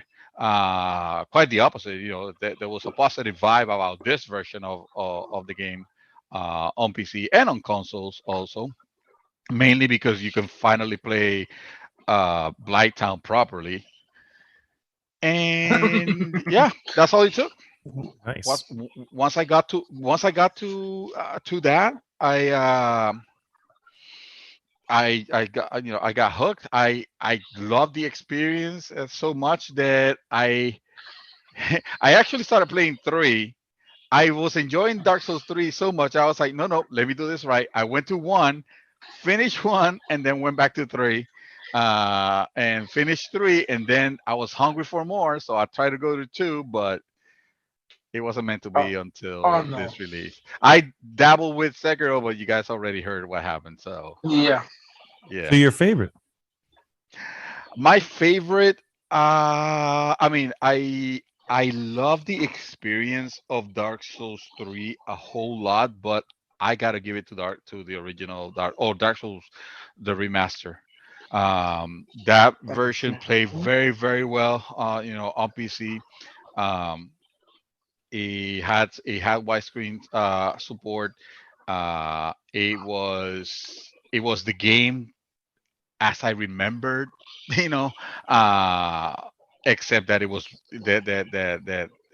wasn't having like any performance issues at all, and like being able to go all the way finish it, it felt special. It felt special. Dark Souls 3, of course, it was a more a more well-rounded uh, world at that point. Mhm. But at that point, kind of expected that to be the case, and I'm glad that they didn't disappoint. But Dark Souls, Dark Souls Remastered, definitely my favorite. So for me, Nice. I've been through.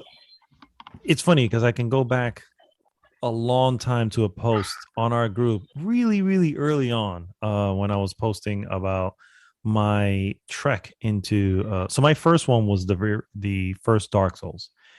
I was gonna get Demon Souls, but I remember speaking to a certain gentleman by the name of Dream Twister around that time, and he goes, "No, bro." So I was like, "Okay, I guess I will avoid that." And then Dark Soul comes out a little bit after that, and I'm like, "Oh, I need to get into this. Something's up. Something's going on here." And I am immediately like enthralled with it, you know what I mean? And I was like, man, there's just something here that just keeps you going, and you're loving every minute, just overcoming every challenge. There's just this sense of reward each and every time, until I got to Blythetown. And when I got to Blythetown and that shit slowed down to the single digits in frame rate, I tell you guys, I tried. I gave it the old college try to get out of that area, and I just couldn't do it. And I was so disappointed. And that was it, dude. I didn't touch it. I didn't touch the series at all. Wow. Until last year. And Blighttown really affected your lives. Dude, Blighttown is crap, bro. It was really, really bad. And I'm not even a frame rate person. You know what I'm saying? If you could lock it at 30, I'm fine. You know what I mean? But dude, single digits, that's not acceptable. Yeah, that's not acceptable. Skyrim levels. Yeah. So earlier last year, he's right. For some reason, I decided to just jump back in. I think there was just a lull in games. It's probably because of the pandemic at this point. So there was really a lot. That would have been. Yeah, there was really a lot that was going on. And so I purchased a remaster on PlayStation, and immediately felt the love for it again. And then when I got to Blythetown to see it running at a beautiful 60, and I was like, thank you guys. Well done. Applause to everybody for nailing that. It took him 12 years, wasn't it? 12 years to get there, but I think God bless they were very overly ambitious, man, with their projects back then. A little too much. Not just back then, but we'll get into that. We'll get into that. So that was my first the Dark Souls, the original Dark Souls. I have played Sekiro. Believe it or not, I played Sekiro before I returned to Dark Souls, and I got pretty far in that, or at least I think I got pretty far. I got to the battle with Owl. Yeah, and so that's about roughly where I ended that game at. But I did enjoy my time in it, even though yes, it's a crushing is literally the best adjective to describe Sekiro. It's a crushing game. But I still appreciate it for what it was. Bloodborne, I really did enjoy, but for some reason it just never. It didn't capture it. Bloodborne was the same thing, and I forgot to mention that I also did Bloodborne. It was just at some point, like the performance was not there. Yeah, that was the problem with me as well. It's like, there's something up here, and this is on PlayStation 4, so I'm just going, what's going on with this? And then of course you hear the thing, you hear the news reports, and I'm just like, oh man, they dropped the ball again here. You know what I mean? What was it? What was the performance with Bloodborne? The performance first thing was, yes, it still have frame rate issues, and secondly, it long ass load times. And when you die a lot, you gotta go through those load times each. It's like it becomes just like, man, this is part of the chore. And I'm all right with banging my head against the wall and this fucking enemy, but to bang my head against the wall along with the game, because of something from the game itself, it's like, okay, this is just not acceptable. And so I fell off. And I fell off. Just turned me off, dude. Yep. I never even got that far into it, but I do want to go back. And if they do release a 60, solid 60 frames, I will join you guys on that. real quick. So anyway, so my favorite, I agree that the classic is the classic, but I did love Dark Souls 3. I did everything in Dark Souls 3. Everything. We did everything. We did the fucking the DLCs, Ring the City. Ring City, and whatever. We did everything to the point where I was just like, there's nothing left in this world but measly enemies. That's all that's left in this world. That man I did am I every am the single thing. ultimate bad guy in this world now. You know what I mean? This fucking And dude OD. I just freaking love that game. So yeah, so that's definitely lines of my favorite. So let's go ahead and get into our impressions of Elden Ring. As I mentioned off the show, so I'm gonna throw it over to Dream Twister, sir. What are your Oh, impressions so far with the game? Good, bad, wow. whatever. I want all the Well, 10. good. I All mean, the 10. I got. I already mentioned I got the PC version and the PlayStation 5 version of the game. I justify that in my head, saying, well, uh, PC that's gonna be for preservation purposes or whatever. Even though not really, but whatever. I was hoping that I was gonna find the experience to be a little bit smoother. The graphically, yes, it looks a little better, and the reason why I say a little better is because, contrary to popular belief, I don't think the game looks that great, and I want to preface that by saying that I don't think it looks bad. Uh, but I do play a lot of open world games, and I do know what usually engines are capable of doing on open world environments. Um, Enough to where I mean, you guys have seen it I even agree. with I like agree with you. I Ghost know of what you're talking Tsushima, about. Mhm. even fucking Forbidden West and Manuel, Assassin, let's adios, dude. Forbidden West is a It's perfect gorgeous, example. You dude. nailed it right It's there. gorgeous, I dude. mean, even believe it or not, of freaking Assassin's Creed, uh, the Valhalla, Valhalla. for Wow. example, those are games that give you an open world game, and but still are able to maintain a level of Performance. graphical fidelity that it's enjoyable. That looks good. This one, if it looked like this, like it looks like now, I will have no problem if the frame rate was buttery smooth.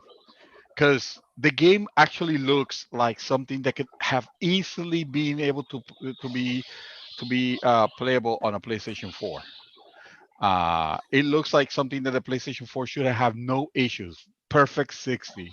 And yet we have PlayStation 5 and like fucking high-end video cards on PC, and the game is struggling. Which means that Poorly the optimized? artwork is there and it's gorgeous, but the game's unoptimized.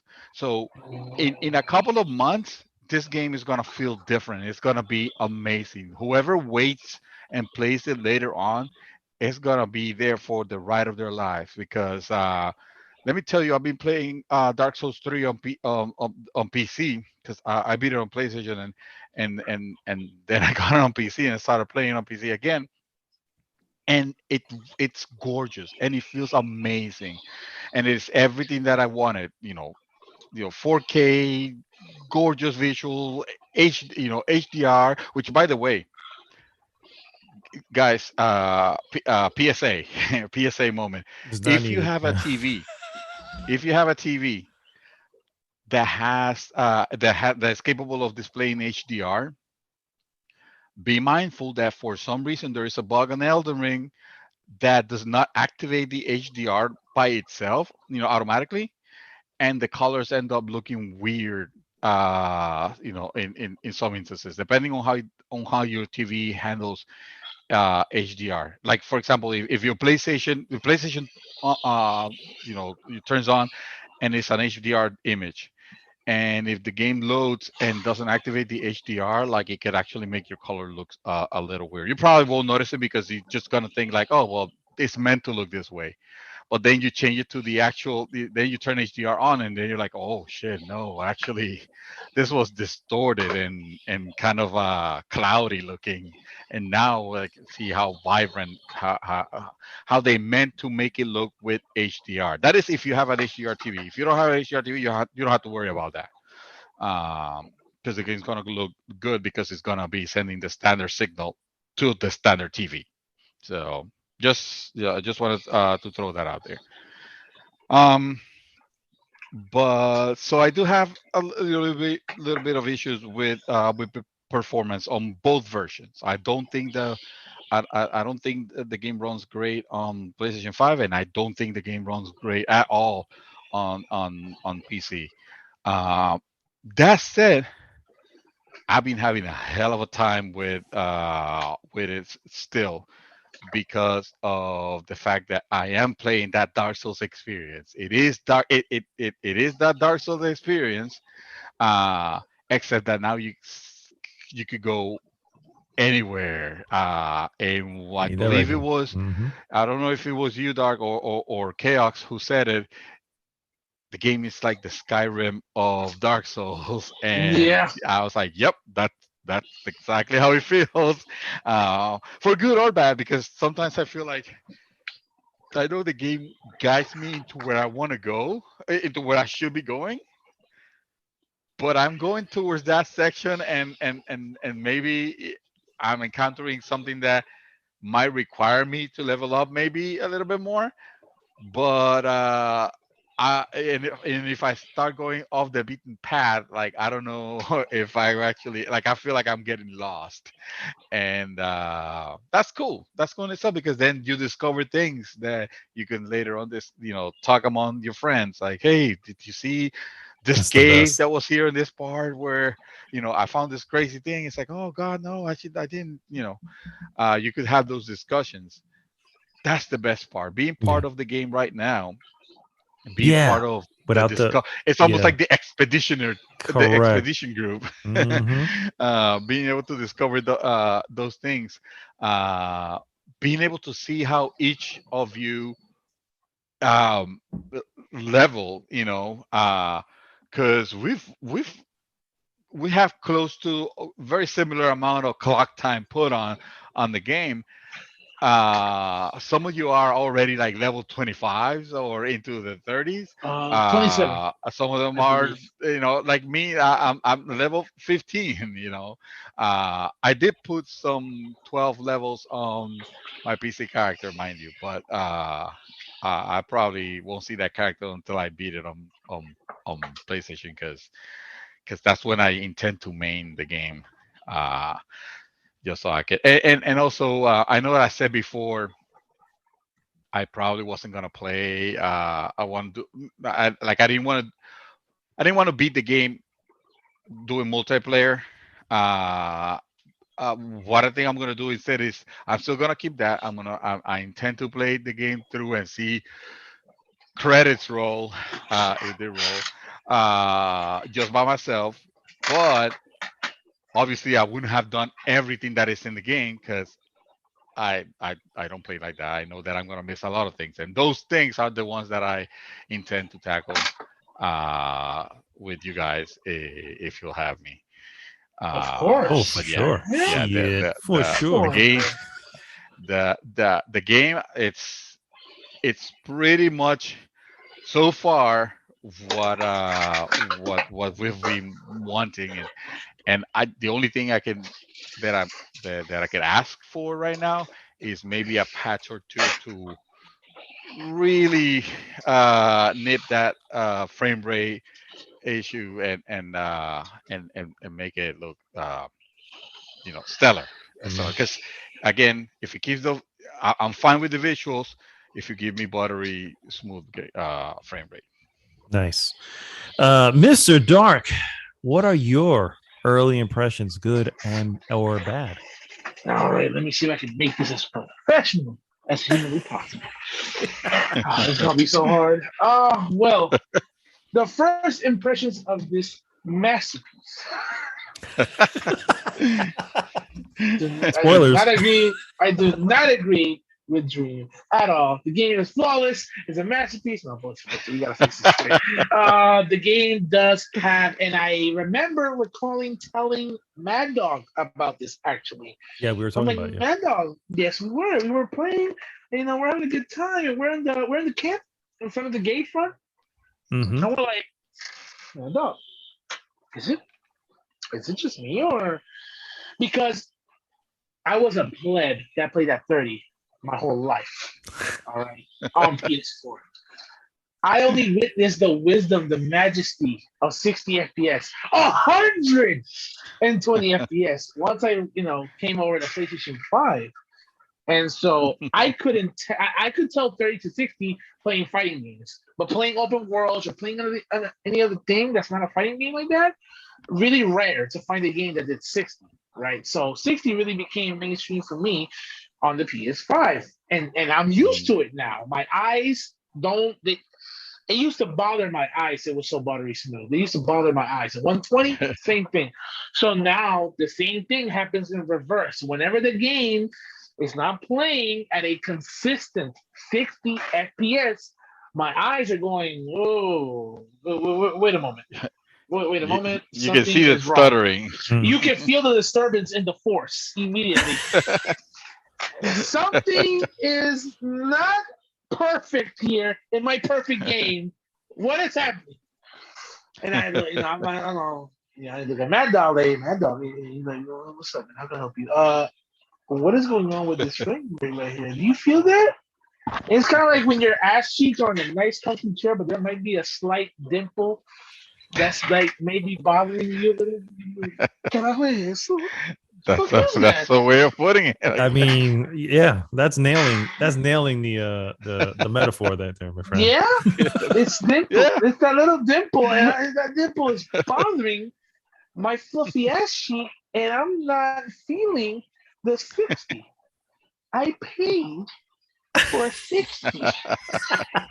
I was promised. It's a PS5. Yeah. This is PS5. This is the PS5 next gen 8K. It says it on the box. 8K resolution. I don't even know what that is. Do you know what that is, Dream? Because I don't know. It's some made-up number that people like to throw there. Some the next marketing crap. Yeah. Corporate mumbo jumbo, as they say. I would know if the game would be able to 8K because our boy Dream here would be able to play this on his PC in 20K, and that's not even fathomable. There are people having trouble. With my same video card, there are people having trouble running this at 1080p. Which is what the PS3 output is. Yeah, but I think from somewhere that's the PC version, obviously. Yeah, it's the PC version. But if my understanding is that there is a theory that has to do with the DRM shit that they have to put in or something like that. Right. Yeah. That's a theory, though. That is a crux. That is a crux of a lot of PC games. Is that because it's not a wall garden like consoles, where it'll be very difficult or time consuming to try to hack a game into. On PC being so open, like it's like not anybody, but people that know tend to like fuck up the games. And I remember even on the days of Dark Souls, even the remaster had that problem where if you only encountered if you had a character that was hacked invade your world, it'll corrupt your save game. Oof. Oh, that is garbage. That was so on PC they had to put this anti-cheats programs running in the background, kind of like a police program, but those programs are very resource intensive because what they're basically doing is every time that the game makes a call to the hardware to do something, the police program needs to inspect it to make sure that no, this is pure code. Okay, this is fine. Oh no, this is hackery bullshit. We're not gonna allow you to play. Yeah. So and it affects the performance that way. Yeah. If it affects the performance greatly. Yeah. So I mean, so apart from all that, I see that they've taken it very seriously, which I don't like to exploit multiplayer. Say you have a really strong weapon, you do a in-game glitch, go to PvP, and then body people. I mean, they would call that a twink build. What is what you call that? I did one in Dark Souls Remastered, and I love it. I get on there every once in a while to just body people in one shot. But to get that level of power, You bastard. it was earned. That was earned. You needed to be. I would be honored if you would do that to me in the Dark Souls. I'd be, that was dark. I have been honored by being one-shotted by Dark Necromancer. I have been touched by Dark. In order to have this power that I'm speaking of, you guys remember the Dark Bead power? The mage ability to use Dark Bead? Remember Dark Bead, right, from the DLC? I don't think I do, sir. I don't play Dark Mage. Souls Remastered. I don't play Mage, so I didn't neither one play Mage. Okay. Well, that was the strongest thing in the game. Okay, it's a one shot. Okay, it's a dark bead. You cast it, you're dead. If you dodge it, good luck. You can survive it, but if you get hit, you can block it. You're still gonna die. There's no hope for you. And I'm gonna explain why there's no hope. In order for me to get this level of power, I had to beat the game at soul level 3. Whoa. Okay. Damn. Yes. In a soul level 3. What does that mean? That means he can't level up at any point. Exactly. Wait, what? He cannot level up at any point. He has to remain at a soul level. Every time you add something, you're also leveling up. So you cannot level past 3. Exactly. So I stayed at soul level 3 or 6 at the starting point of the mage. Wow. Para hacer trampa, no es trampa. Es poder hacer invasions at any soul level, right? Because the soul level is effective. From 10 levels down, 10 levels up. Well, that means I can invade anybody at any point in the game because I am soul level 6. Lo que está pasando, however, is that they don't know that I'm broken as fuck. See, I have to beat the 4 kings. Remember those guys? The 4 Black 4 kings at level 6? At level 6. I had to beat them, bro. At level 6. You beat that. Yes. I have to build. I can show you. And you have a problem us calling you a gaming god. I know. I don't know why. Yeah, it's like. Then what is a gaming god? I don't know what's more frustrating: the fact that you are, or the fact that you're so humble. Yeah. What are you doing here, man? You're so humble about it that it's starting to get annoying. I'm gonna need you to stop and be a cockeyed motherfucker that you deserve to be. No, because you play like you have a gift that a lot of professional players wish they had. It is innate in you. You have the Force. You're a Jedi. This dude. I just beat the 4 kings at level 6. Yeah, I think it was level 3 or level 6. So it was below 10. You're either bullshitting, which I don't believe you are, because you wouldn't be saying, I can show you the build, and I believe you. Yes, or, I can show you. In my eyes, you are a gaming legend, and I am humbled and so happy that I could get to call you my friend. I know, right? And that's the best part. It's like I know a guy. I know a guy. When that line goes out, I know a guy. I can say I know a guy. I learned to be humble through fighting games. You have to, or else you're gonna have a horrible turn. Okay, there's always you always like, bro, you can do TODs blindfolded. Yeah, but he just you know what? Whooped my ass, dude. Like if I don't know how to play the game, do you understand? This thing is a kid. He whooped my ass. The fighting community could be toxic as fuck. So I don't know. Yeah. Again, it is one of those things that you are inhuman in the way that you're able to cope with. You have to, or else you will break, bro. You will break. You're phenomenal, sir. All my hats are down on the floor to you, sir. Jesus, man. Thank you, man. Jesus, you don't go so hard. I just You try to have do the best no I idea the can. level of admiration that I have at this moment. I'm like, I'm fucking, I am that ass serious. I am I fucking I like, will definitely download Dark Souls real quick and show you the profile that All I right, speak all right. of, so that you Elden can. Ring, dude. Early so Elden impressions. Ring, But Go. Elden Elden Ring, Elden Ring, Elden Ring. So back to Elden Ring. The impressions are all fantastic. The gameplay is sexy as fuck. Go get it at Walmart as fast as you possibly can. This game is worth it. GameStop, I don't care. Black market, fucking sell freaking African diamonds to get this thing. You need to get your hands on this game. The story so far, I can't even spoil anything because I don't know what the fuck is happening as of yet. no We're one does. so And it's early. great. Yeah. Yeah. Exactly, right? Because everything is like a new mystery. It's like, whoa, what the fuck is that? And then you die. The That fingers. I know basically, that there's a yeah, lot of fingers in this game. Yeah. the A finger lot of made it, fingers which and is a lot of sounds. fingering. I don't know what's A going lot of on. yes, a lot of Dude, why fingering. did you do that, man? I'm just saying we're all thinking it, Dude. and The I was just the like, the the maiden talks about it. I'm just like, no, I did finger maiden. that. Why would we There's call him there's a that? finger made it. That's all you Yeah, need to hear. that is That's all you Ya such los a need que to están bad cabrones name. los That dos. is a It's bad so name, That it is is a bad name. and it's It on is phenomenally bad. purpose. bad. Let's call it what it Yes, is. you It's know it's on on purpose. You purpose. just go back Yes, to Dark Souls 3, and when she's telling you to that touch her in the fucking darkness, it's like, JR, oh god. Bro, come JR on, Martin. dude. Yeah, we all know. We all Why? know what From Software is doing here. But go ahead, sir. As I was saying before the fingering commenced, the story is very, very.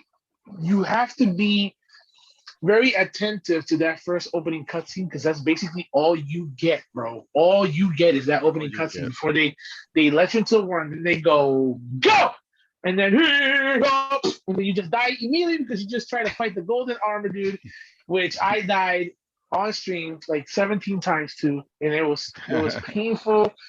But as soon as that happened, it's like, oh, here we go. This is the Dark Souls experience that we have been waiting for. And man, it's back to what I was telling Mad Dog.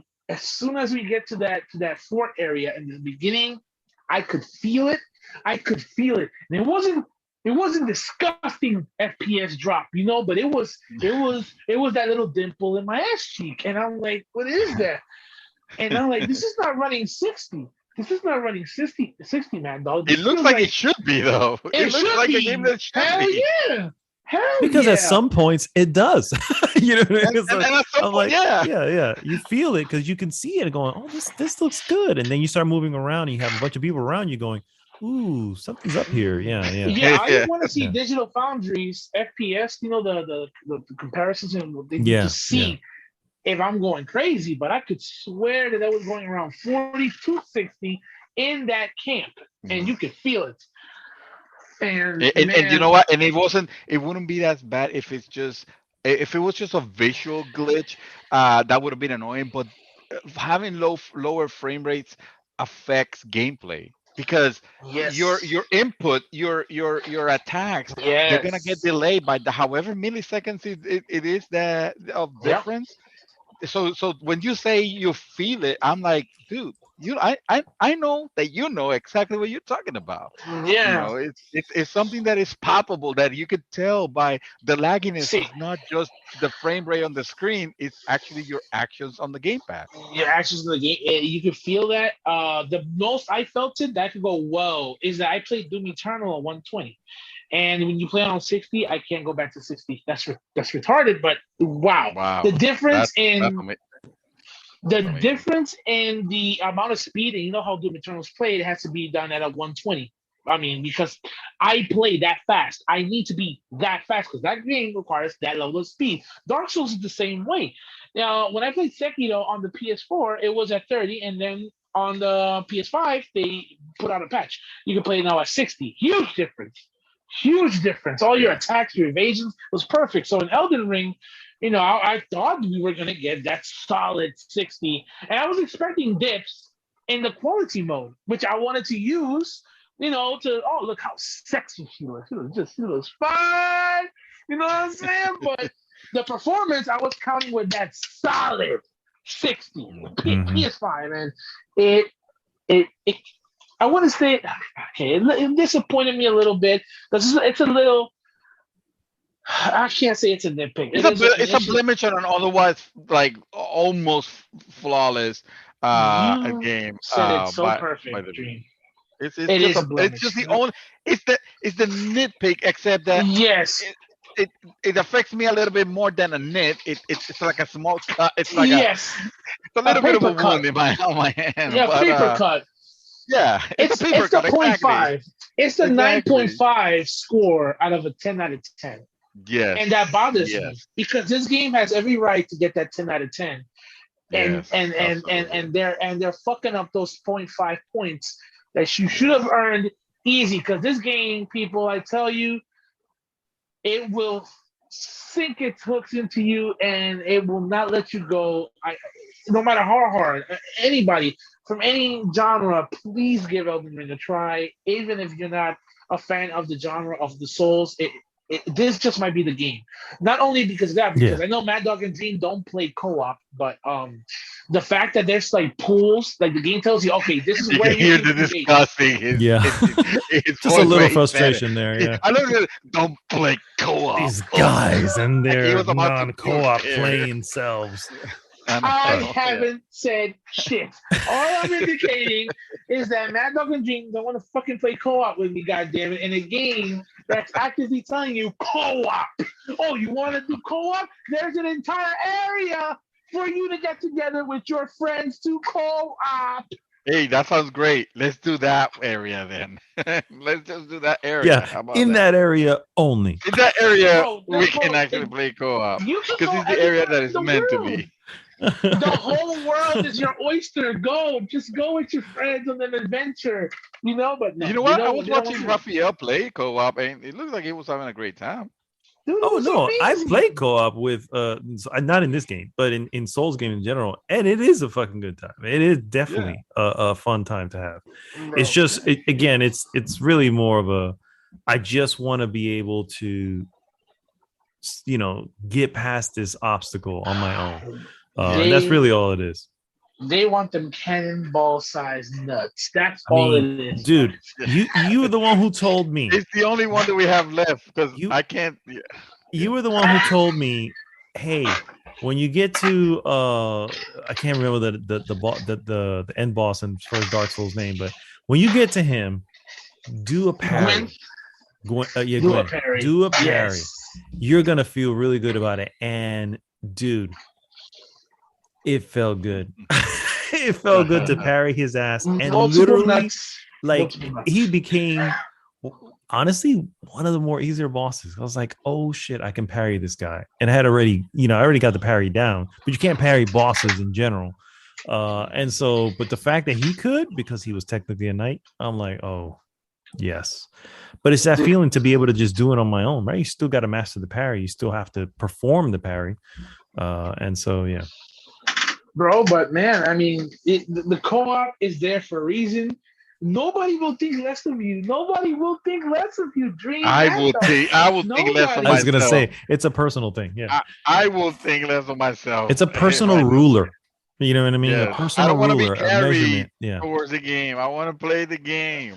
There's no carrying. Me and Chaos got bodied by that golden knight. But you both are new, bro. I mean, there's difference. You know what I'm saying? But I hear you. I was able to beat the Golden Knight, and that was the victory for that night. You see, exactly. You were able to. It took you 30 times to do it, but you still were able to do it. I was, and it felt great. But the thing is, I love to co-op, so I do not mind if I want to beat a game. So if I wanted to body Elden Ring, I will body Elden Ring. All right, I will cut off its legs, take its head, and then mount it in my wall. I can do that. I don't need to do that because I know I can do it. So I am content with doing co-op right now. But I understand you. I understand the both of you. You guys are just maniacs. You just want to do it on your own and overcome this challenge. Just to hang it. You guys want to paint the blood of Elden Ring over your body and hold it up high. like a There you carcass. go. Exactly. Yeah, I think Nailed that's about it. right. Oh man, I think that's about I right. know how to feel. I know that feeling. So fuck it, man. But those are my impressions of the game so far. The first opening hours are very promising. From software, you need to fix your shit though. The PC community, especially when they're a go-to with performance. On console, we're a little bit more lenient, but that garbage that you get, where that 40 to 60, that needs to be remedied. That cannot continue, Yeah. especially with what they did with patch 1.2. That I'm hearing that PC has these. I saw them Dream Mad Dog, I saw them, the stutters. That's disgusting. It's even dude. worse. Oh, it's even That's worse. Hell yeah. unplayable, dude. Mm-hmm. And I can't imagine, like, don't let that be the legacy. This No. It doesn't deserve this. It doesn't. I agree. Take it away, Mad Dog. Take it away. I agree 100%. My early impressions are really simple. I'll keep it with the good and the bad. And you know what? I'm going to stick with the bad. You guys already mentioned the obvious issues, which is the the frame rate, where not where it's really not even where the early closed beta was. You know what I mean? But then again, it was a closed beta, whatever. But and that's not the better version. they got the better version essentially. So, but those are obvious. Another nitpick of mine, and this is just maybe more of a personal thing. It's just like, this is Dark Souls, and I can't help but say souls instead of rooms. I can't help but say bonfires instead of those graces. It's like it's so much the same that it is the same, and to call it something different is really just more of, hey, we're calling it something different. The title screen looks the same. It's just all exactly the same. Now, I'm not saying they need to rechange their formula, but if you're not gonna change the formula, then don't change the name. Make it Dark Souls 4, and Dark Souls 4 is an open world Dark Souls. You know what I mean? And I would be okay with that. But the fact is, when you have an Elden Ring, I start expecting some new things. Some new innovations, and they do have it. It's just maybe not as much as I was hoping for. They obviously have some things that improve the improve because they have to, because it's open world. You have a much higher limit for fall damage. You have ways of refilling your flask without having to go back to a site of grace. These are little things to say, hey, you can continue to explore without having to constantly reset the world, which again makes sense if you're going to make it a massive open world. So so my nitpicks are there. Yes, obviously the performance. I will still give them, I mean, I'm not going to give them credit, but and I'm not going to give them a pass either, but it's really just more, hey, it's not as bad as the other ones when they came out. You know what I mean? Because they were struggling to stay at 30, and that's a problem. I mean, 30 should be the absolute minimum, and they were struggling to hit those. Now we're at 45 to 60. The problem with 45 is just 45 just really looks bad. You know what I mean? It needs to be 60 or 30, and if it's 30, no in between. It would have, people would have been angry. It really sticks out when it does that. So anyway, again, those are just my nitpicks on it. The good is, I never thought I would absolutely want an open world Dark Souls games until I got one. And the experience I had just today, where I randomly took an elevator and I didn't know where it was going to go, and I was like, fuck it, that's just whatever. And I ended up in a completely different area with completely different looking items and world and all this stuff, and I was just like, where am I? And I look at the map. The map doesn't even know where I'm at, and I'm just like, it's like the map goes, where the hell did Mad Dog go? I don't even know where he went. You know what I mean? And it's just like, and then at that point I was like, I can go back, but do I want to? No, I want to see what's here. You know what I mean? And suddenly I was frustrated. I think Dream Twister was there when he heard me just really pissed off at these guys with the spears, and I was like, you know what? I just need to get through. And then I was able, it took me a while, but I was able to clear. It's that discovery, dude. Yes. The sense of discovery is you remember real. Chaos? when he went, shout out to Chaos once again. You remember when he went through that other path in the beginning? At the beginning, because he went with the it. with the troll with the what was it? He had got some. He unlocked the door that we didn't. Yes. He got a starting item. Stonekeeper key. Yes, that he was able to unlock the door at the very beginning, and that shit took him off to some random place. Oh, somewhere else, dude. Yeah. And we were like, "Where are you?" And that 3 different people, 3 different experiences, 3 different routes. Yes, that's magic. That's something absolutely magic, special. I started as a wretch. I said I was gonna do it. I did it. I've been able to now, create the character. You got so happy. You got your sword. Dude, when I got the sword, I was ecstatic. I was like, oh my God, I have a sword. I got clothes. Let's go. I was like, I got clothes. Wait, don't you get a sword like at the very beginning of the game? Oh, because you could. Dude, he was a wretch. I was a wretch. Yeah, right. You get a club. And then the worst part is I'm sitting there, back,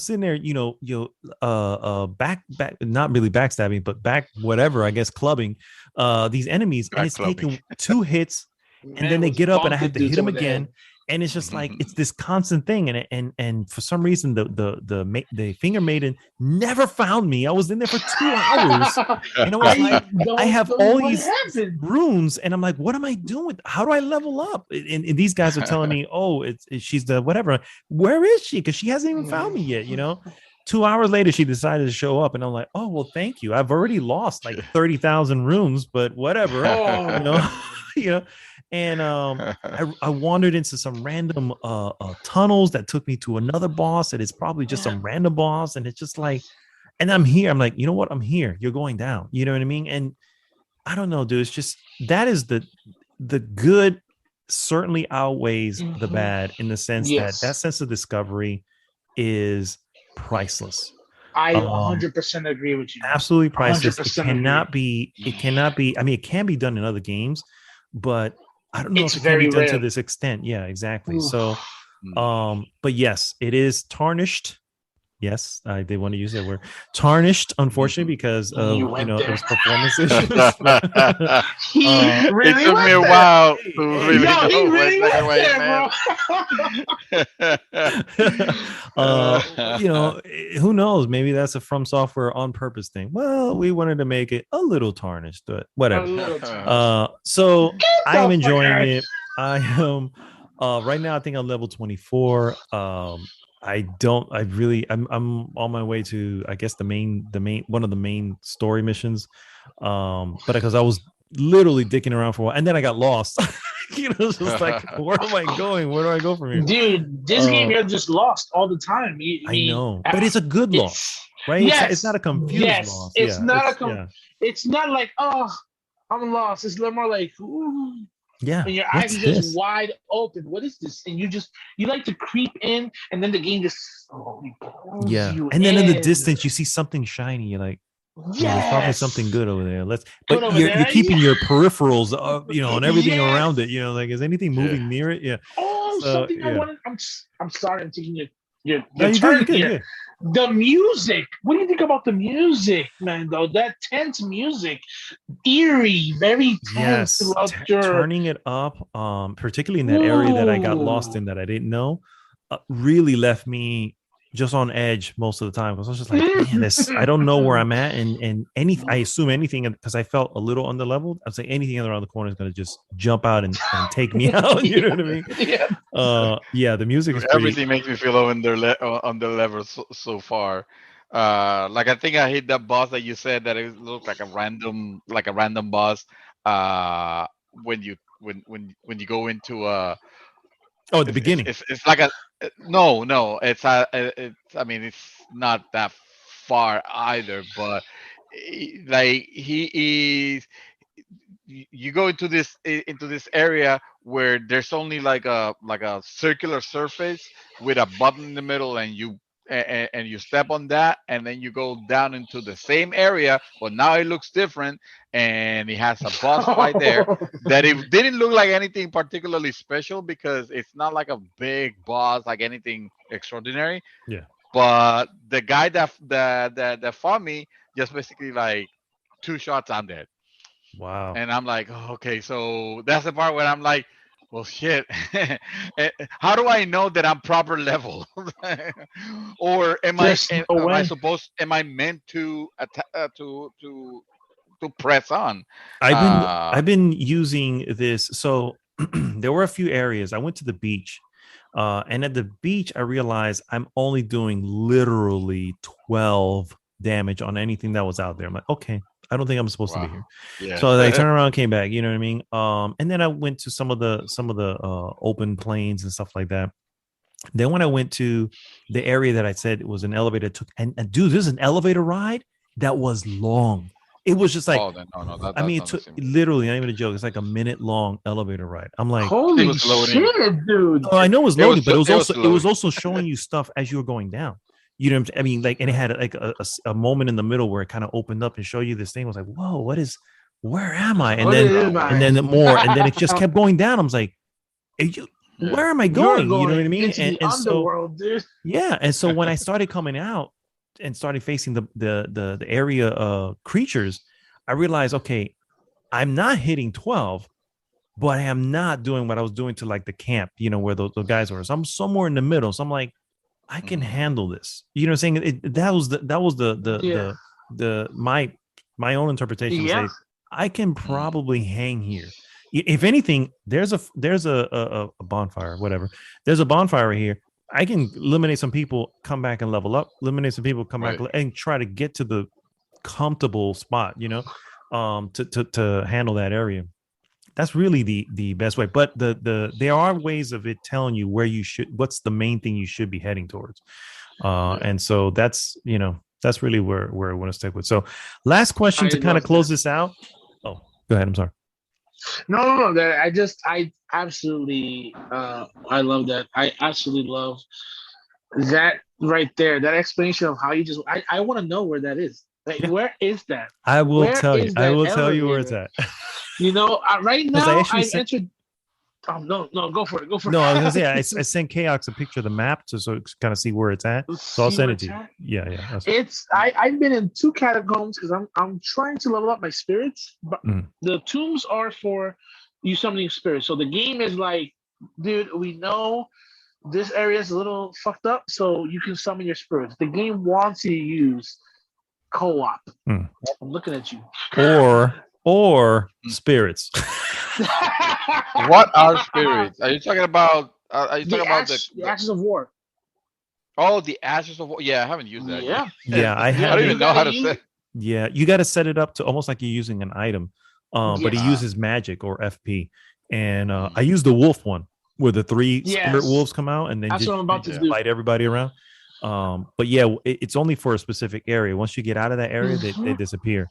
I'm sorry. I'm getting the items to level them up because you can plus them. You can plus those spirits. Yeah, you can then as well. Yeah. And you know they last longer. Their health is long. They have their own health bars. You can see it on the screen. They have their own individual health bars. And I have 3 of them. I have the wolves.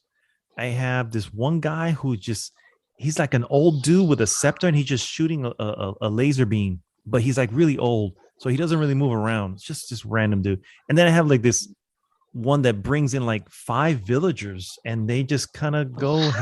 It's like weird. It's like, what that? You know? Yeah. So I have 3 of them, but I stick with the wolves because the wolves do damage. 5 villagers. Yeah, 5 random villagers, one with a pitchfork. You know, just like, and then just start the village idiots. Yeah, right. Exactly. You might as well call it that. But it's cool. It's cool to use them. Yeah. And we haven't even scratched the surface of the game, guys. No, not even. No. This is day 1, 10 hours into the game. Probably this is probably 3% of the game. This is where other games would be like, okay, you know, the epic climactic battle is about to happen. It's the end of the game. This game is like, oh, welcome. Yeah, welcome to Elden Ring. This is just the beginning, boys. This game is surprisingly, welcoming to newcomers. Like, I don't think. I mean, it's still difficult, but it's in no way difficult like Dark Souls, like any Dark Souls. To be honest, because you can run. It feels more welcoming. Yeah, you can run away. Yeah, at any point you can just run away from things. Yeah. You know, it's good. So, final question, and I'll throw it over to Dark this time. now that we have the foundation of what we're looking at, where do you want the game to go from here? Oh man, the game to go from here. Honestly, if you can do this open world, there's no excuse for the next title. You know what I'm saying? Uh, Again, the stories in the Soulsborne games are always really good. The intrigue, the mysticism, the magic of the game. This one just is 100 times. It's exactly what we wanted. I think Mm. that performance is the only thing that needs to improve. Does it improve? So patches essentially. We need Absolutely. patches. Get Yes. those patches going. Yes. Yeah. I haven't encountered any bug in this Me either. Nothing that's open game world, breaking. Yeah. Mhm. Yes, I haven't encountered anything, and I've gone far in the open world. I've traveled quite a bit. I haven't clipped into anything. I haven't fell down the world to completely obliterate immersion. I've been completely immersed in the game, except for the performance dip. That's literally the only thing that's taken me That a little out. bit. Just again, the dimple in the ass cheek, as I was saying before. The perfect metaphor, dear Lord. Dimple in the ass cheek. I don't know. I don't mind a good dimple in the ass cheek. Wow. Quite enjoyable. I mean, if we're gonna go there, we might as well go there. Here we go. Nice. Dreamy. What do you where do you want this to go as far as I mean the performance thing has been said already. I think the game is supposed to give you a lot of surprises and a lot of like intricacies, and I hope that I'm really hoping for, like, I don't want a story that is very explained and very like obvious, but I think I have my take of the completely like random, feels like nonsense unless I read 3 or 4 wikis, story beats that a regular the Dark Souls games give us. So I think I want to be able to understand a little bit the story. You don't have to like spoof feed me everything. Obviously, it'll be nice to discover mysteries, talking to my friends about them, and that discovery is fine. But I hope that the story is a little less just random nonsense and a little bit more like if there was really any input from George George R. R. R. R. Martin? Martin, then I want to see it somewhere that is not. It's not just let's talk about fingers, because remember Littlefinger from Game of Thrones. For Game of Thrones, yes. Well played. Yeah, Wow. I want to see those politics, those.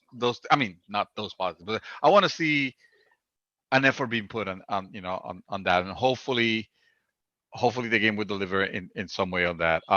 But I'm happy with what I'm seeing, except for, like I said, the thing with the graphics is you guys have seen Demon Souls, that remaster, and I get it.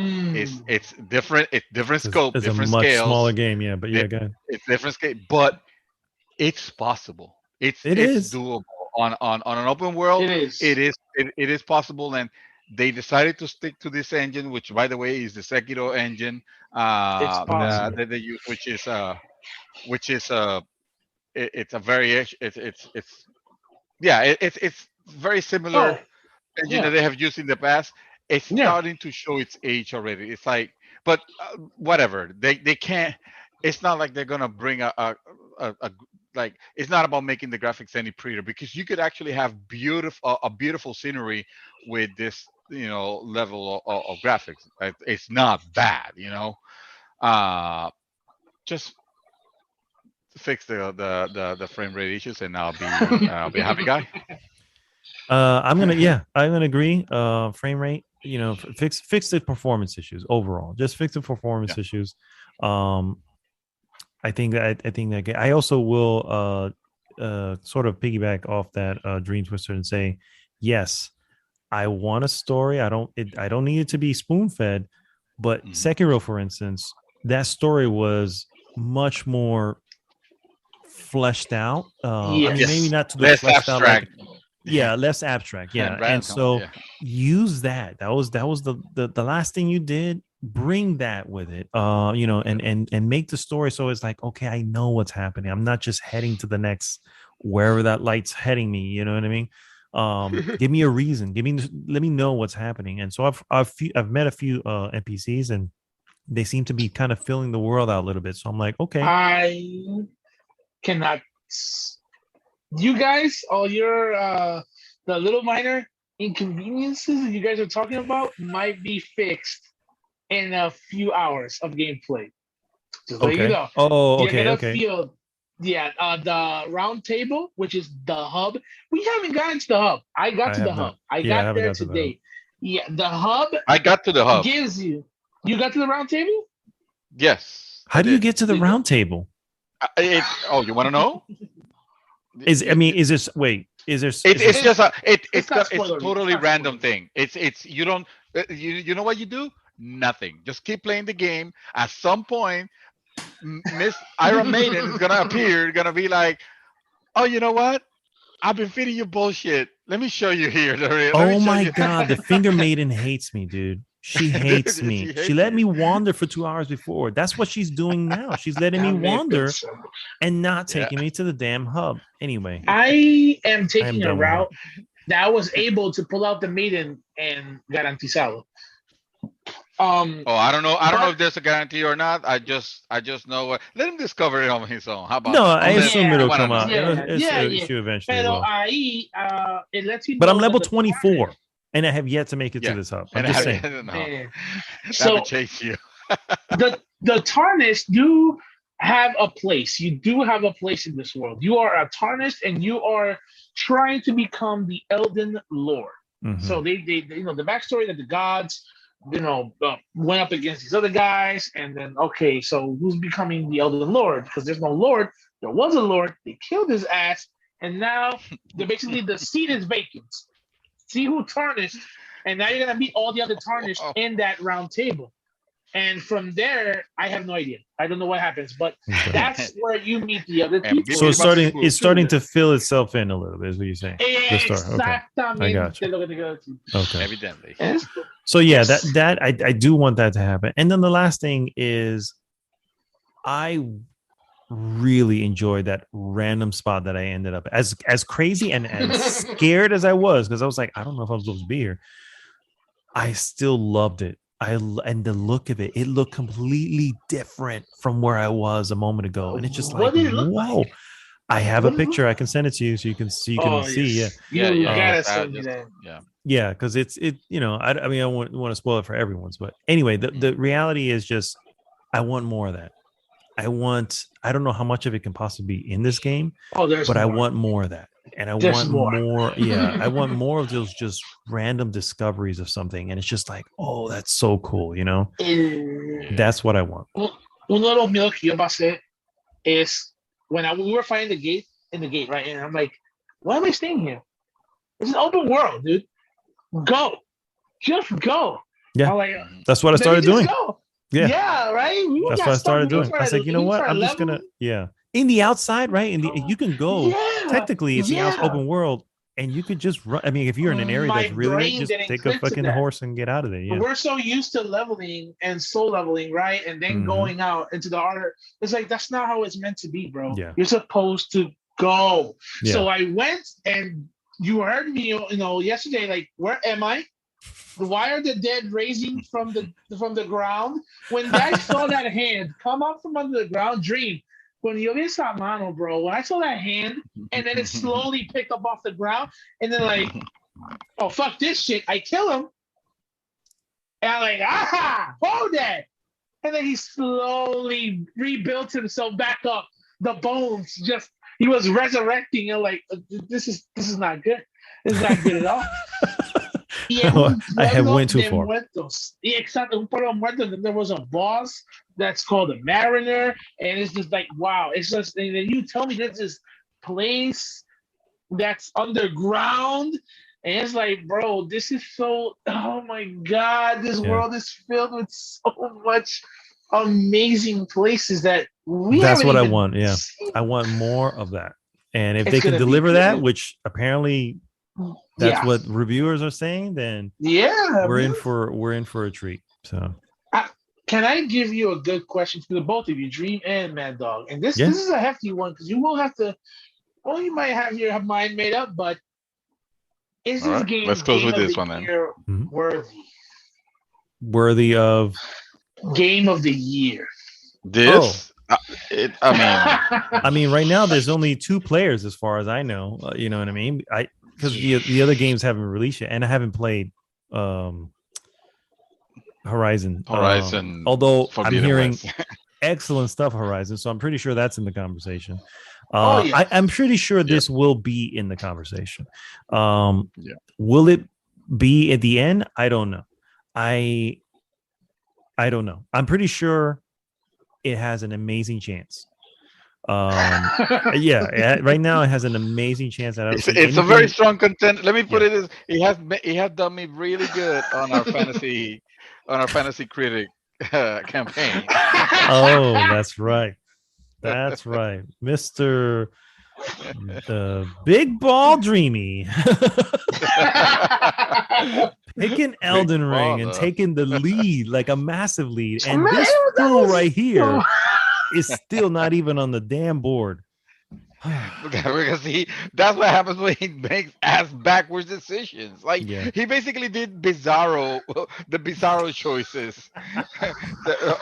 Like he's like, if everything that I have picked in my life is wrong, then the opposite will have to be right. So let's pick this. That's the opposite. Nice. Except that he's like, every decision he's made is right. He just did the opposite, and now he's wrong. I know you're not talking about me. Fuck out of here. I know you're not talking about me, right? No, he's talking about me. It's just this fool that we had that betted against Horizon for some reason. Like, bro, okay. I'm gonna tell you why. I'm gonna tell you why. Do we all remember Cyberpunk? If I would have voted for Cyberpunk, I would have bodied the board. I would have bodied that. If you would have cross-picked that one, for sure. Although I don't know if I got bad picks, but that would have been a good cross pick. I mean, Elden Ring had more chances of being bad than Horizon did. I have to agree. 100%. Yeah, Sony first party. They, yes, they Days Gone is the only one, and I think that one still sits at above a 70. So I had to take a chance, and even their back games are good. Oh, well done. Well, I mean, it's a long year. You still have slots to fill, so don't worry about it. Man, that sounds like such a Best Buy representative response when you just told me, Bad Dog. You fucked up. The TV is busted, but there might be a chance that with some duct tape, we might be able to fix it. Like, dude, it just tell me that you chopped my nuts off and it's over. It's over. Just accept that it's over. I think ago. I'm not sure if you're gonna get out of that hole, but you never know. Shit can happen. All right, guys. Well, that brings us to the end of an awesome episode 303. The real 303. As always, guys, if you haven't already, please go to goodgame.rocks. Join the conversation there. And of course, please like, subscribe, and share the podcast with everyone. This is Mad Dog signing off this week. Throwing it over to Dark Necromancer, and real quick, Dark, if you can once again plug, where can people follow you? Oh, please, at YouTube under the same name, the PSN ID that I use, Dark_Necromancer. Nice. You'll be able to find all my content there. Awesome stuff. And Dream Twister, take us home. Level 6, bro. You said you were level 6 and you killed 4 kings. That's impressive. That is ridiculously impressive. Or somehow you discover some sort of cheese or something. I don't know. Like there is no cheese. I had to with Havel's armor. I need to see the receipts. I will. I'm gonna tell you what I did. Really quick, a real quick recap. I went and backstabbed Havel. You guys remember Havel, right? Havel, yeah. Mhm. He takes like 200 backstabs, doing around 2 damage. So I had to. He's really easy to backstab. This takes like it takes like 30 to 40 minutes to beat him because you're doing 1 to 2 damage. And from there, the whole game fat rolling all the way to the shortcuts just to get to the 4 kings. Just speed running through it, right? Like a motherfucker. And then the 4 kings, Havel's armor has so much defense that is just enough that if you go with the sword, the normal sword, to kill the 4 kings fast enough, you might be able to survive. And in one of those mights, I was able to do it. It was hard, it was difficult, but now a lot of players hate me because I have that build that one shot to everybody. So fucking impressive, dude. You're inhuman. Yeah, so damn impressive. You're I'll Batman. definitely show you the account. I'm not Batman. I believe you. I would love want to that see NFT. it, but I believe you. I want the NFT. What? That is awesome. You guys. All right, take us home, bro. All right. Come up with me. All right, guys. We'll see you next week. GG.